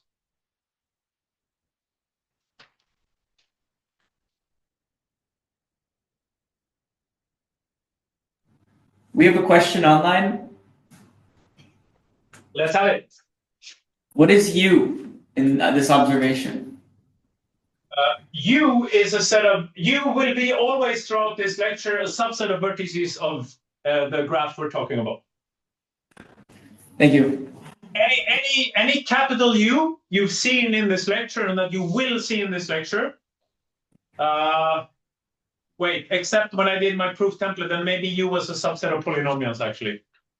So slightly schizophrenic there, but it's really hard to distinguish. When you're doing graph coloring, it's sometimes hard to distinguish between vertices and the axioms related to these vertices. But I think from now on, U is just going to be a subset of vertices of the graph. And lowercase uv are always vertices in the graph for which we're trying to prove a lower bound for polynomial capitals. Any other piece of notation? M will always be a monomial over these variables. T will always be a term. but I won't. Maybe I'll be a little bit schizophrenic, and then you'll have to correct me when I write t and I mean m. Okay, and whenever I write like sum of ti's, that's usually a polynomial. Whatever polynomial I mentioned last, p or f, is sum of ti's. Okay, so already in a regular graph that is colorable, taking the descendant set cannot be too bad. However, we don't know what will happen with 2 hops and 3 hops. That is not clear. Like, because note that every time I'm adding a 2 hop or a 3 hop, and then I keep going, and how do I know that things don't explode? So this is the part I'm going to cheat you on. So let me tell you. So basically what's going to happen is we're going to talk about random graphs. And we're going to argue that locally random graphs are fairly sparse. They have fairly few edges compared to vertices. And these hops are somewhat dense structures. So if you started adding a lots of, like if this spiraled out of control, then you would suddenly have found a very, very dense subgraph. And you don't expect to see a dense subgraph. To make this precise, we need to talk a little bit about graphs. So, okay. So just when we're talking about edge sets, I think this is fairly standard. This is just EUV, that's any edges in the graph that go between, that U lives in U and little w lives in big W. So this is this notation. And if I write just E of U, that's the edges that are inside of the vertex set U. So U, capital W are again subsets of vertices in the graph. Let's say that a graph G is an S delta edge expander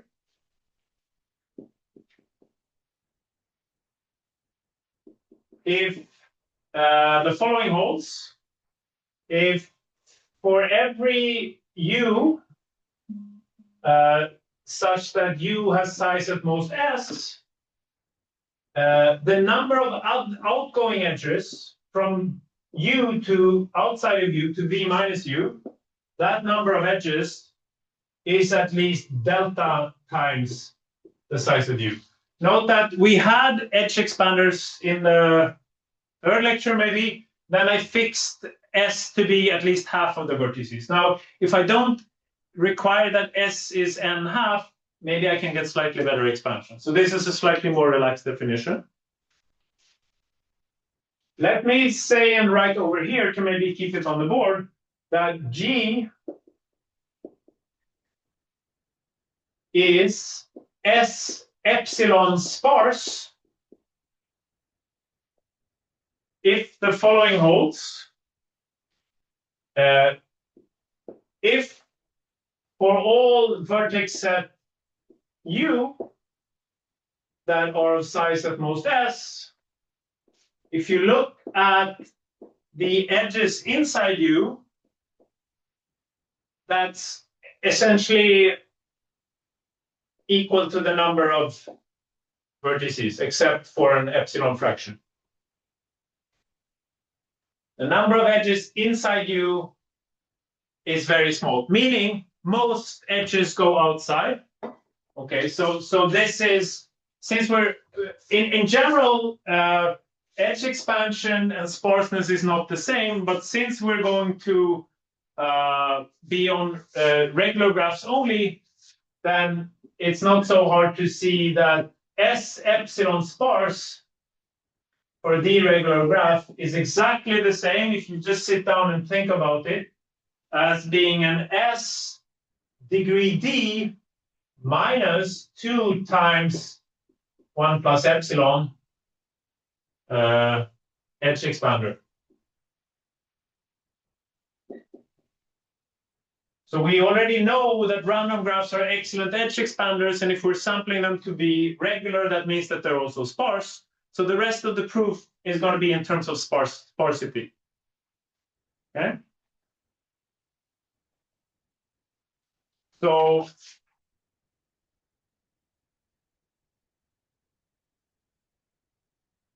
now let me just state some things that we will need. Try to do it quickly. Basically, now I want to say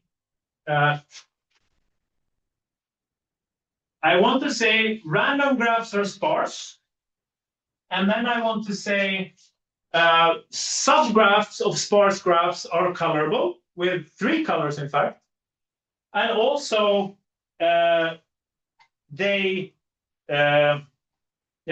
is what let me say this first. So lemma 4 talks about sparsity. Basically, it says that a random graph is sparse.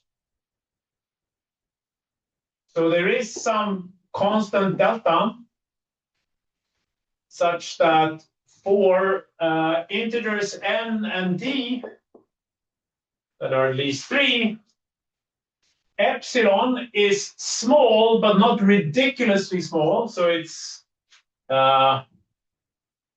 delta times d squared over log n, but note that we're going to send, these are going to be constants and n are going to go off to infinity. So delta can be made really, really small.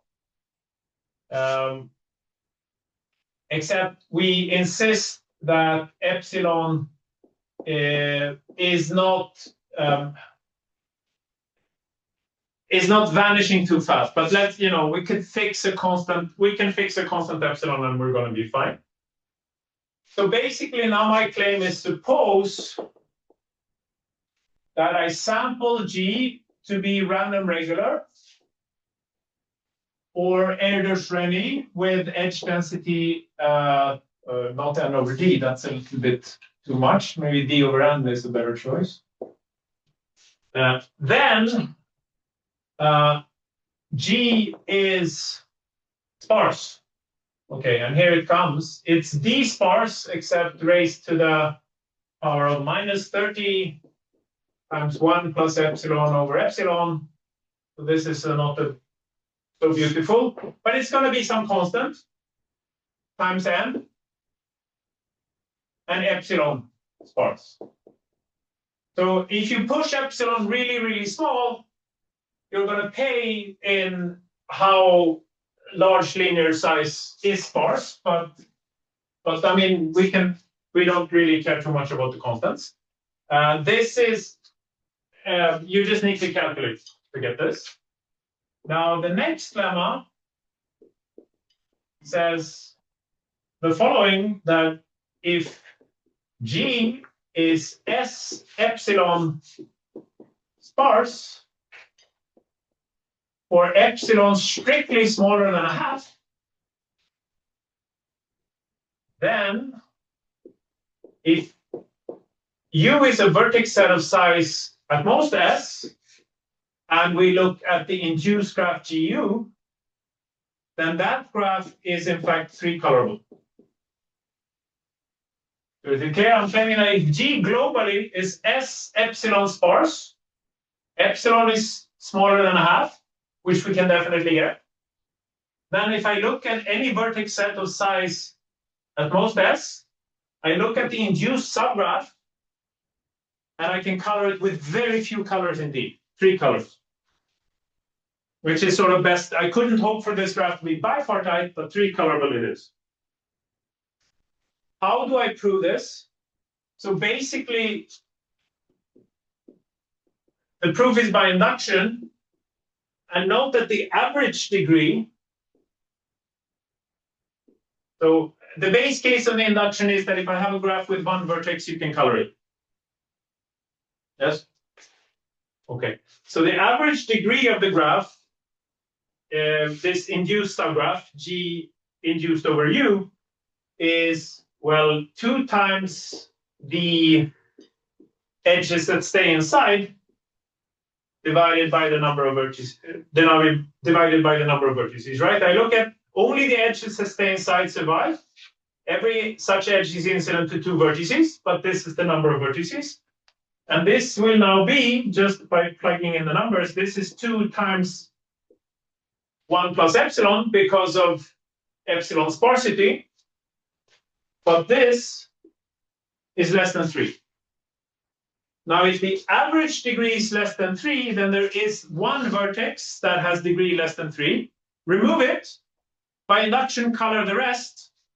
And now you can color the final vertex. This is the proof.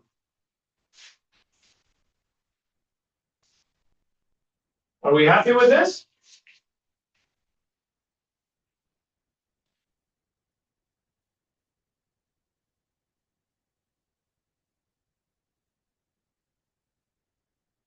Okay, so now we are ready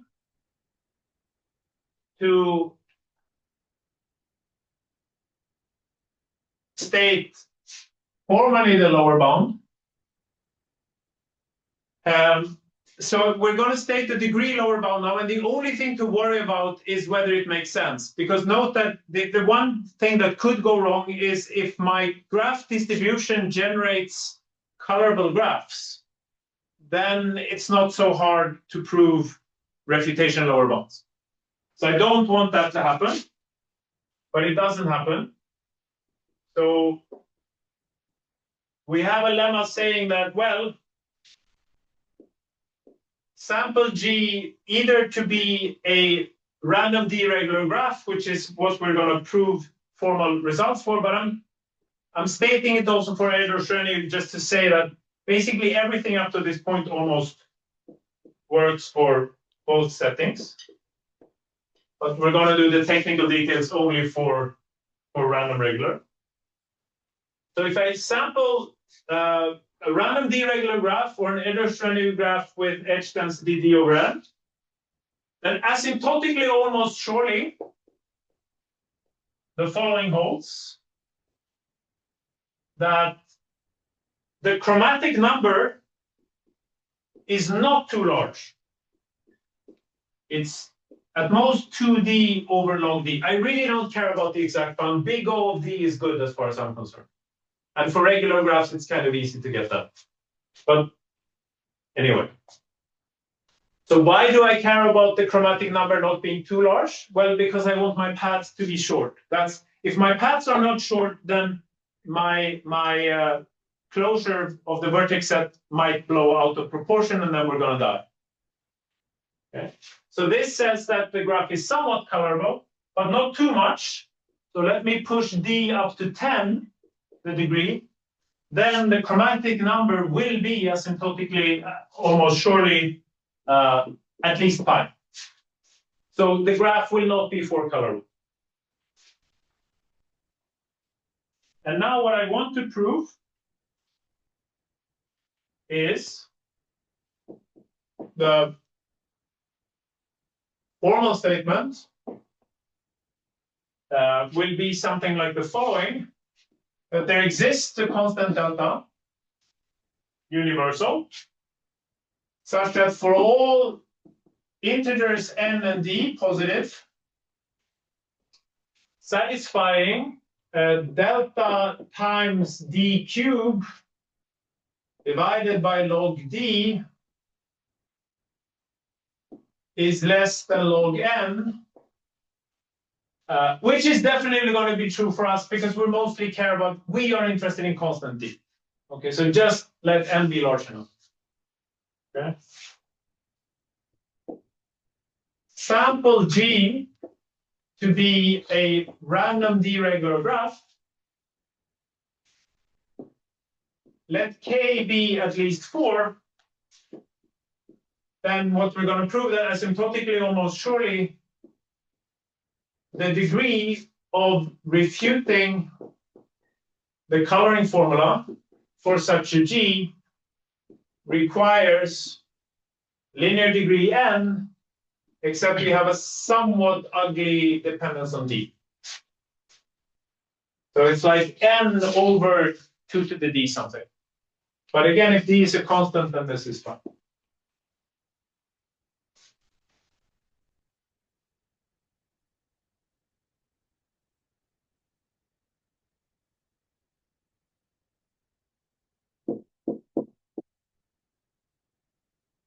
So I claim now that is the statement clear? So we have three things we need to prove now. We need to prove the size lemma, we need to prove the reduction lemma, and we need to prove the magic multiplication assertion. And then the proof we did previously is just going to work. Okay, so let me write down what the size lemma is.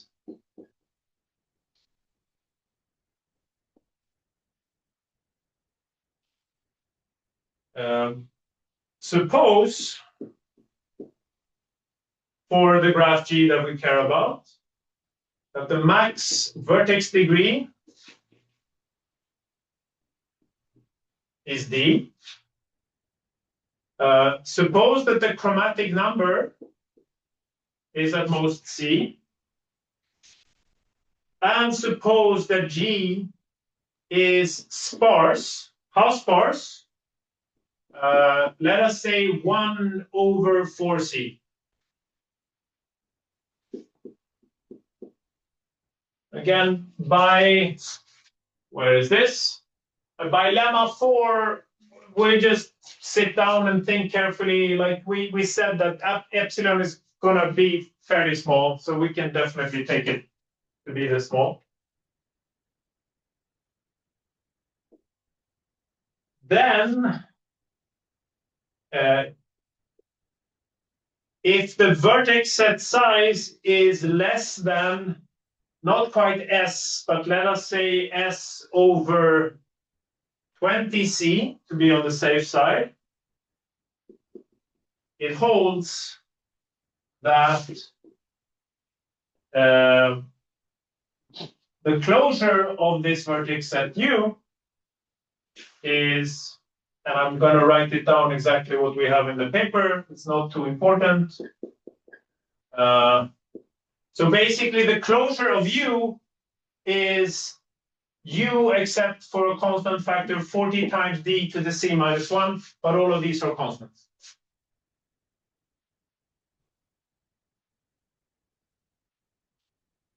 And again, what's the proof? We just do the closure argument.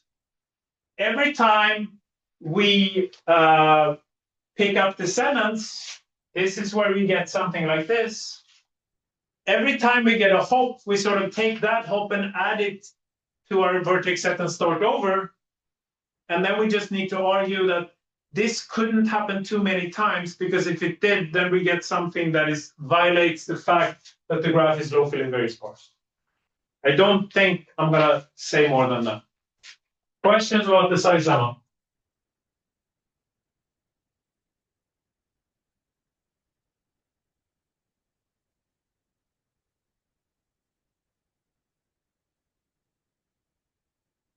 Okay, but if we have the size lemma, then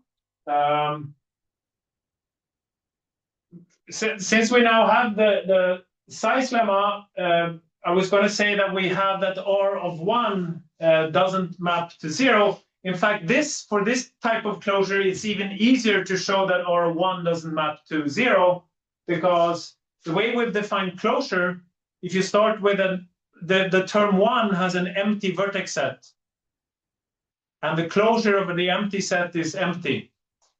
So actually, 1 reduces modulo an ideal that doesn't contain anything. So for this definition of closure, the fact that 1 doesn't map to 0 is already clear. But we will need the reduction lemma.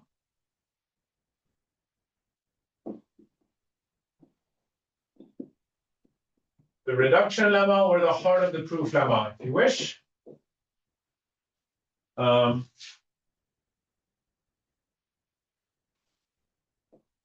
It says the following.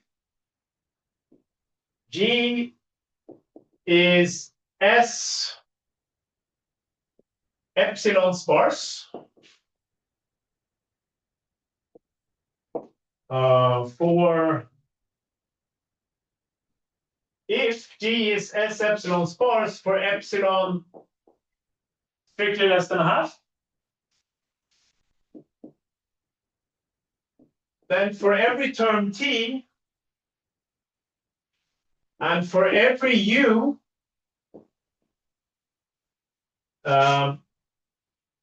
such that u is containing the closure of T,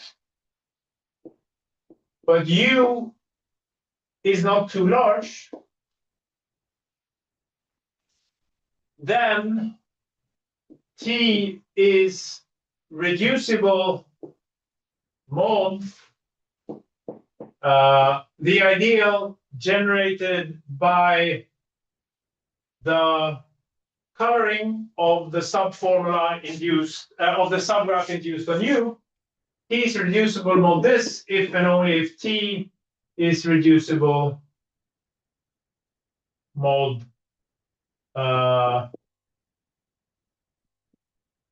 the ideal that is generated by its closure.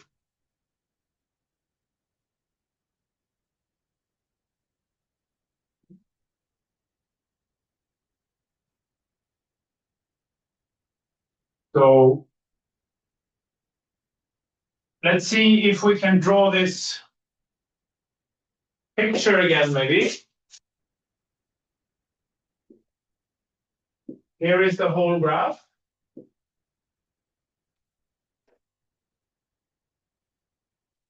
We started with V of M.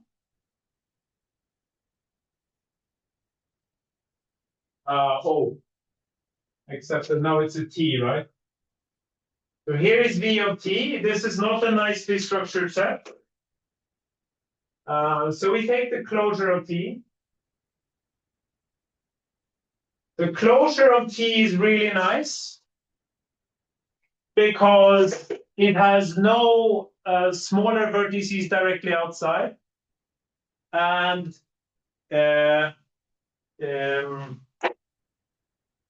it also doesn't have these hops. It doesn't have short paths that go out and then come back. Now, here is our U. You can see that U is fairly large. It has linear size, but it's not too large.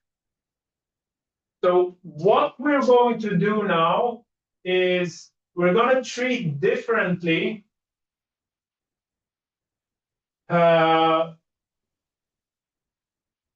the vertices in U that are far away and the vertices that are close. So I'm going to call these, let me call this set the neighborhood of the closure of M outside of closure of M, but inside U. Just this sort of, let me have this. This is kind of the neighborhood of this set inside U, but outside of this. Let me just use this notation. Okay.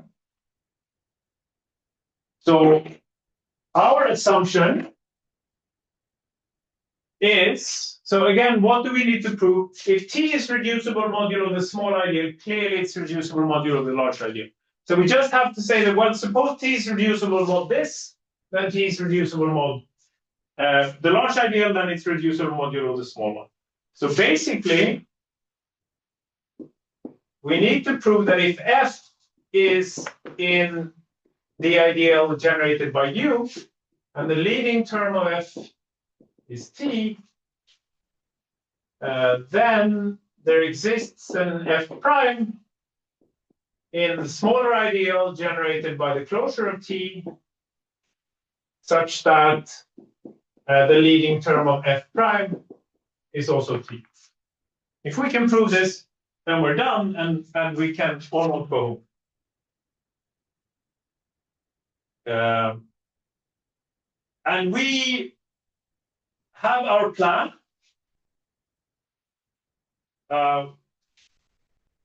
We are going to construct a partial assignment or a substitution, really, row on the variables mentioning vertices. So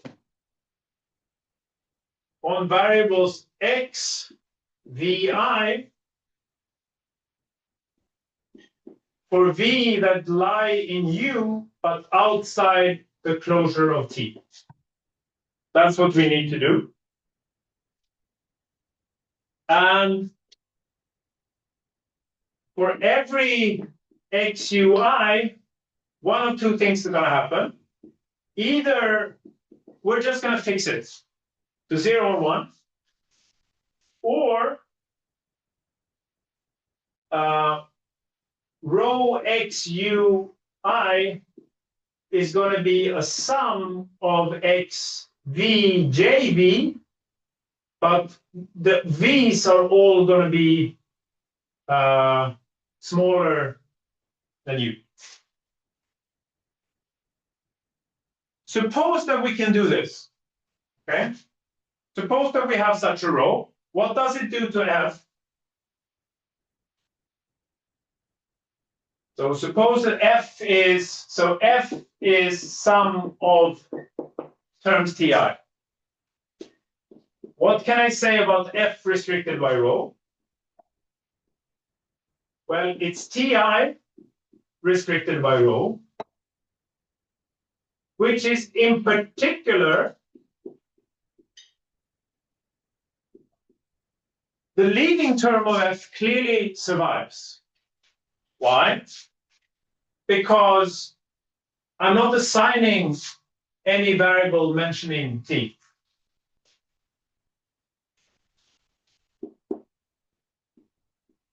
And then I'm going to get a sum of some tj's. But note that all the tj's are going to be smaller than the leading term of f, because they were already before, and then I'm substituting larger variables by smaller variables. So all of these terms, so these tij's, either they've gone none in degree because they got things set to 1, or they were substituted, but then they were substituted with smaller variables, so the Lex sorting says that what you have afterwards is smaller than what you had before. Are you buying this? So the only thing we need, only thing remaining, we only need to ensure that f restricted by rho lives in the ideal generated by the closure of M. We can do this and we're done.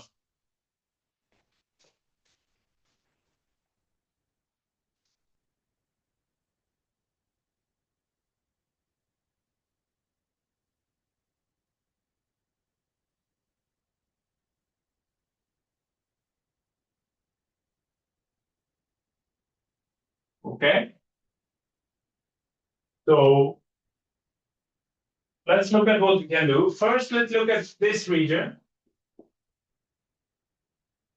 In fact, all of the blue and the green region is three-colorable, right?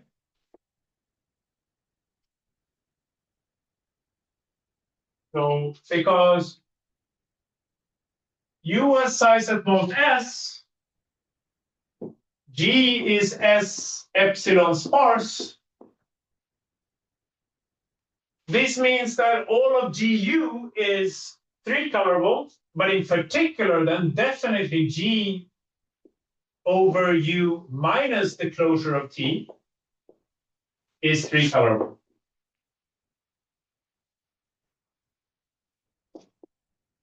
Okay, so just fix a coloring chi U. And for U that lives, lowercase u that lives in uppercase U, except it should not be in the closure, and it should also not be in the neighborhood of the closure.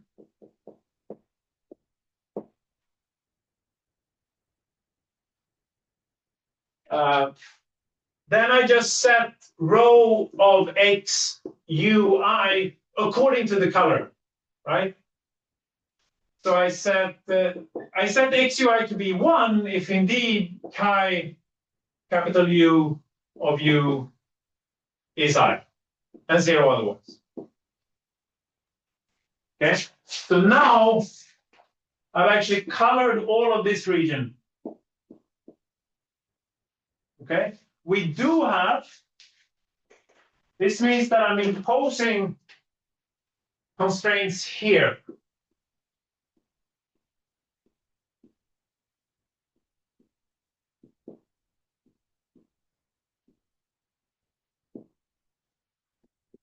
However, note that this is a 3 coloring. So here in this neighborhood, we're only using 2 colors. Here, chi is only using 2 colors. Here, chi is only using 2 colors. Right? So there's a 3 coloring. One of these 3 colors is available here. And then, of course, there's a 4th color that I haven't even started using so far.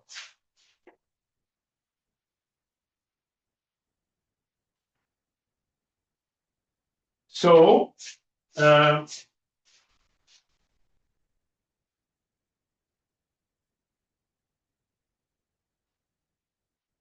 now fix or consider a U that actually lives in this green region, which I call the neighborhood inside U of the closure of, oh, here I wrote M. I am sorry about my M's and T's. I think my notes are also switching between M and T. Is this any better? Did it get worse? So now fix a U. U lives here. This is U. We're now looking at it.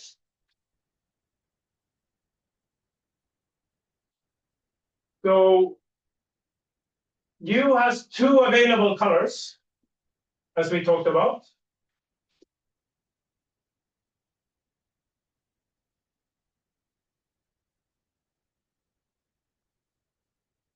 Note that this green orange thing, this orange thing, I mean orange, is 2-hop free. What did that mean? That meant that every U has only 1 neighbor inside. Now, different U's might share the same neighbor, I don't care, but it's not the case that U has 2 neighbors inside. Why? That would be a 2-hop. We remove the 2 hops. Also, if I'm looking at U and U prime in here, U prime also has a single neighbor inside, maybe the same one, I don't care. But I do know that there's not an edge in between these 2. That would be a 3-hop.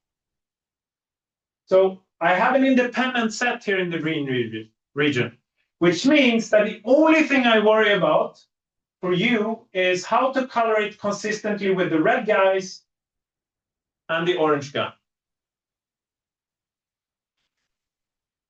Let's draw the orange guy here. Here's the unique, the single neighbor V inside. These have already been colored. My problem is that I don't know the color of V. I'm not allowed to touch V even. But I do know that these guys have been fixed, and at that point, U has 2 colors available. Clearly, V is going to take at most 1 of those, maybe 0, but at most 1. So now what I'm going to do is the following. That basically I'm going to set the color of U to be a function of V. Okay? So I'm going to say the following. That if it so happens that vertex V takes color C2, then let U take color C1 so that they don't have a conflict.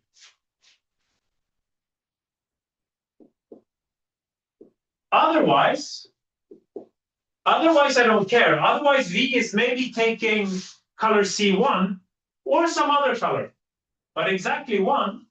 So let me just say that I'm going to sum up over all colors except C2. And I know that I'm going to get a 1 here. This is like the indicator for whatever color V has, it's not C2. So let me take C2. That's a safe color.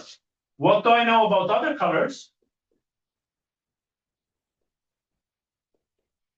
For I not C1, not C2, well, I have no idea, right? So not that color. Note that indeed U is larger than V. How do I know? Well, if U was smaller than V, then it would have been included in the descendant set, right? So that means that indeed I am replacing a larger variable by a smaller one, just as I promised. Where did I promise that? I promised that over here. Okay, so I'm keeping my promise. So that means that in particular, when I look at this, when I look at F, some of the TIs, and I apply rho, it's not like the terms are going to shift around, so I suddenly get a new leading term or anything crazy. Okay, I already said that now I have defined the colors. And of course, I have no control over how U and U prime get colored, but I don't care. This is an independent set. Note that here is where I'm using that we're doing 4 coloring and not 3 coloring. I haven't a color to spare. If we were doing 3 coloring, we would need to work harder here. Then we would not have a color to spare, and you would have to do, more work. Okay, but this means that rho defined in this way. So rho just fixing. Again, what did rho do now? Rho completely fixed the colors in here. In the green region, rho said basically that, all of these colors will be functions of these colors. Functions in terms of affine substitutions of smaller vertices and smaller variables. And note that whenever I have a valid coloring, suppose I give you any valid coloring here, then clearly rho will extend it to a valid coloring in the green region that is consistent with a fixed coloring in the blue region. So what am I saying? I am saying that rho extends any valid coloring of the closure of T to all of U.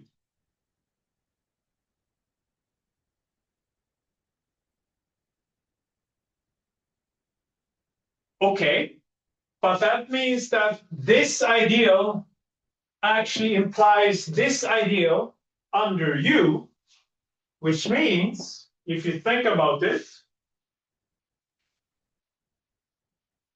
that the ideal generated by the closure of T actually implies F under rho, because F lives in this ideal.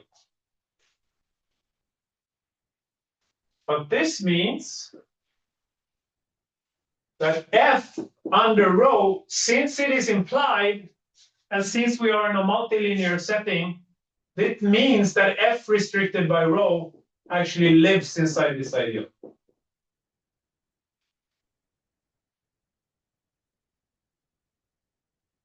And this is what we needed to prove. This proves the reduction lemma. So if you don't like this, if this implication is somehow just magic, then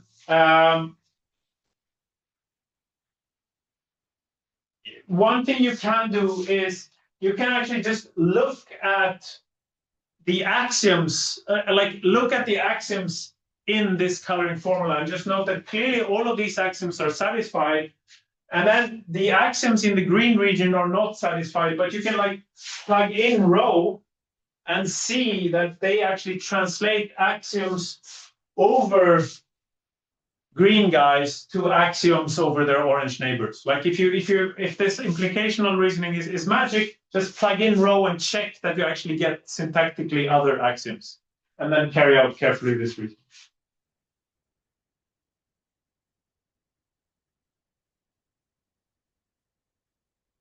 Okay, so now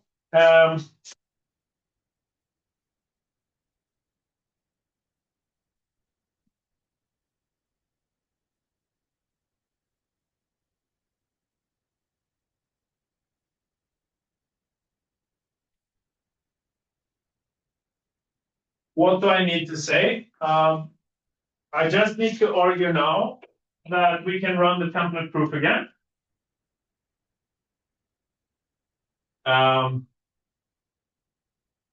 We want to prove that for a random D regular graph, D at least 10, we're getting a degree lower bound n times n divided by some exponential in D. So we get something like the following. So basically, this is going to be the template theorem. So I'm going to write it a little bit quickly. So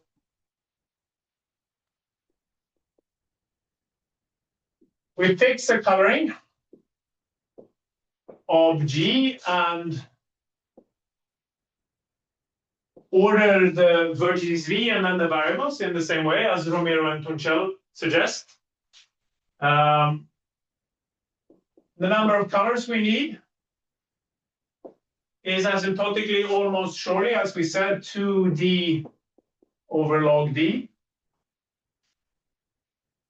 And G is going to be S1 over 4C sparse.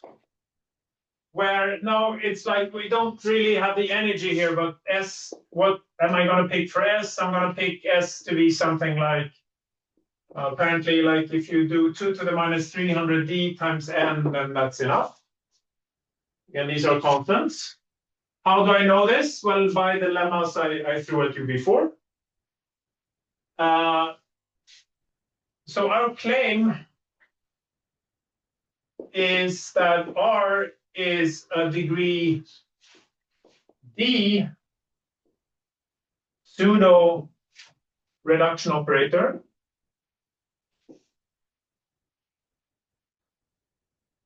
for, again, what is D going to be? Well, we're going to have 2 to the minus 300D that comes from here, basically, times N, and then we're going to take a little bit of a hit, something like 40 divided by 40 times D to the C minus 1.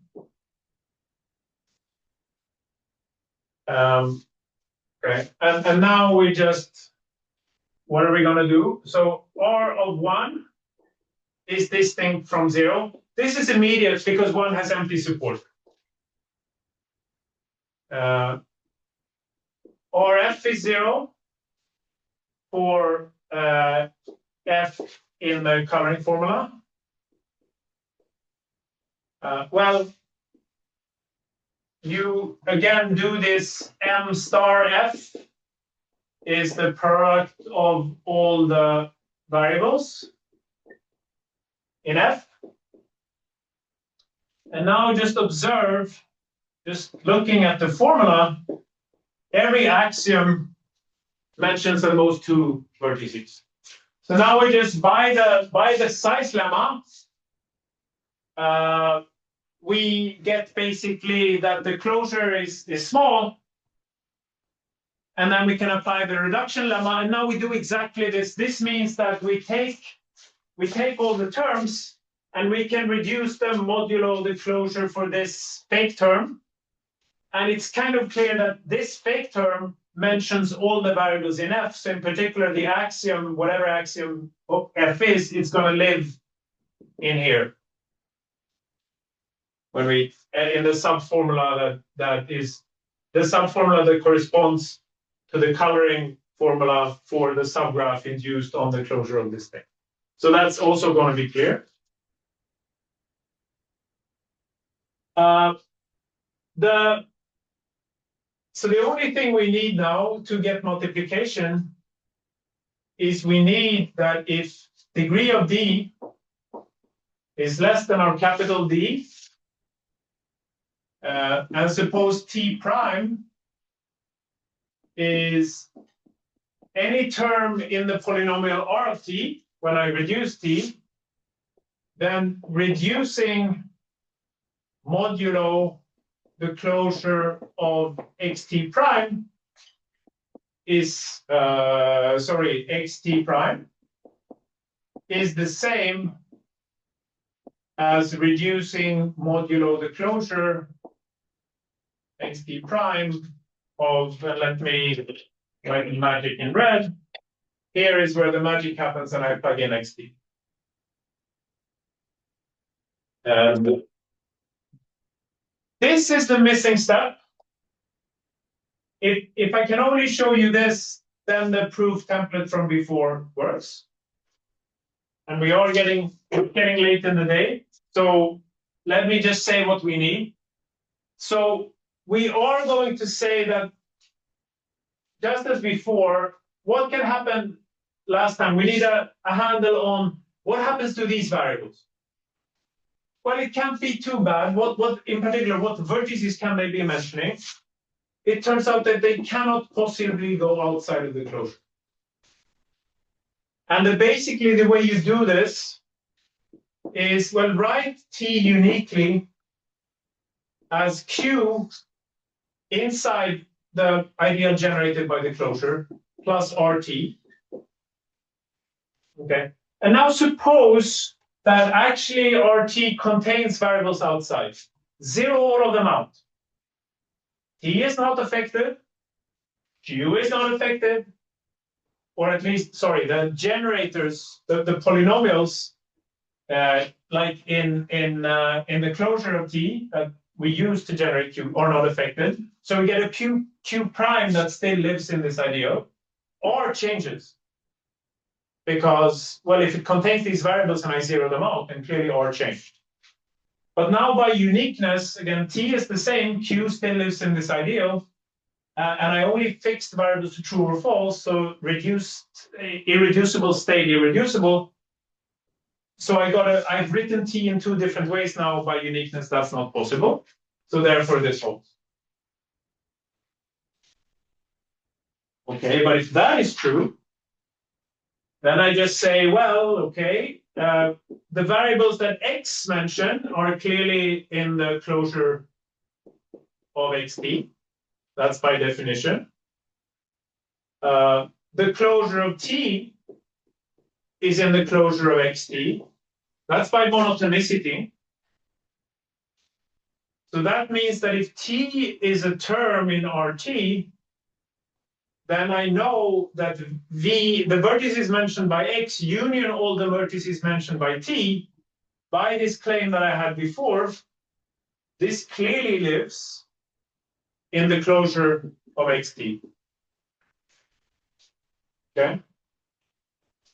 But that means, now I use monotonicity of the closure again, the closure of XT then, by monotonicity, is contained in the closure of, or is actually equal to, I guess, doesn't really matter, the closure of Vx union Vt prime, which if this is contained in this, then the closure of this is contained in the closure of this. So this is contained in the closure of xt by monotonicity. But taking the closure of a closure doesn't change anything. Okay, so now I have that for every term here, this closure is contained in this closure. This closure I know is not too large. Okay, so U is now this guy that is not too large. And SM is like this guy.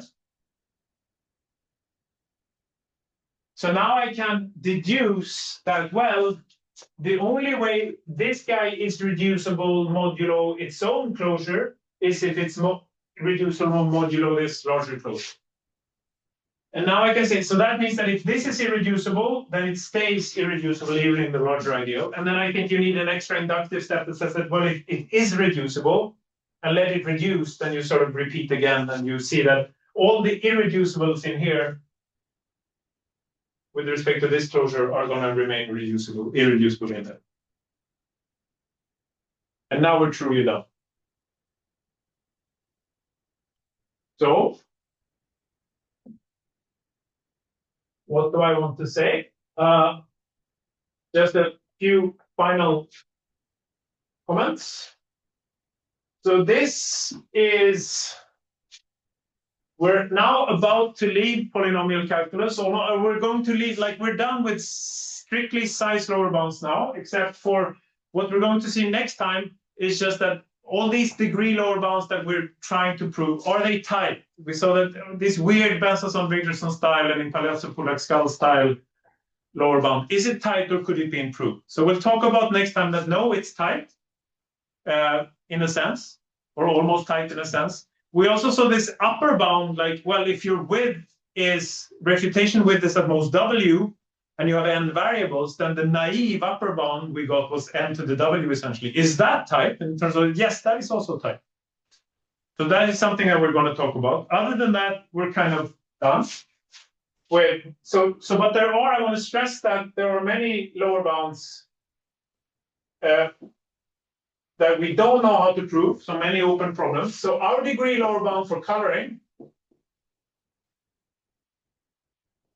is on the form n divided by fd, where fd is exponential. Note that Beam et al. For resolution, and also the previous papers, the Lauria-Nordström worst case thing, actually get a polynomial dependence. So it's kind of interesting to see, do we really have that much worse dependence? But we know that, you know, somewhere something is going to happen, because for SOS, weird things do happen. That's one question.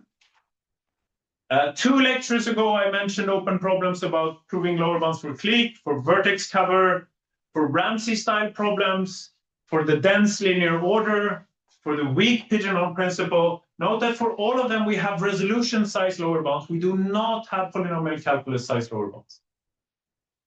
It's not clear why we don't. I think it's an indication that we don't understand polynomial calculus, so we should do something. Oh, for clique, I mean, okay, we don't have the optimal n to the k lower bounds for resolution, but at least we have something for regular resolution. For polynomial calculus, I don't think we have anything much at this point. Though it is conceivable that you could get lower bound in a very dense regime. On to functional pigeonhole principles in fields of characteristic P, where you have a surplus of P to the D pigeons. So n plus P to the D pigeons and n holes. Then reasoning in fields of characteristic P, it should be somewhat hard to figure out, because the number of extra pigeons look like it cancelled out by the field characteristic. So we have lower bounds for Nullstellensatz, but nothing for polynomial calculus, and only for the complete onto functional pigeonhole principle, not for expander graphs. Perfect matchings, there's the Austrian Risse reduction to Zetin. So now you're over fields of characteristic not 2. It would be and they're losing a log, so it would be nice to get linear degree lower bounds for bounded degree graphs for a reasonable bound on the degree, not astronomical, but something sensible. A final long shot question is, there's a paper by Chan and Molloy, where they prove basically for certain type of constraint satisfaction problems, you can define your constraint satisfaction problems and your distribution. And we know, I think in general, there's this dichotomy theorem that says basically that it's either NP hard or it's polynomial. So there is an analog of this result for resolution by Chan and Molloy that I guess came long before this dichotomy result, which says that, again, if you set things up, you look at your CSP problems in the right way, either they're super easy for resolution, like polylogarithmic proof size, or they're almost surely exponentially hard. And there's nothing in between. It's a dichotomy, either super ridiculously easy or exponentially hard. And this we know for resolution. And I guess we believe it to hold for polynomial calculus. I think it's a great problem. It seems like a technically challenging problem. And that is what I wanted to say today. So any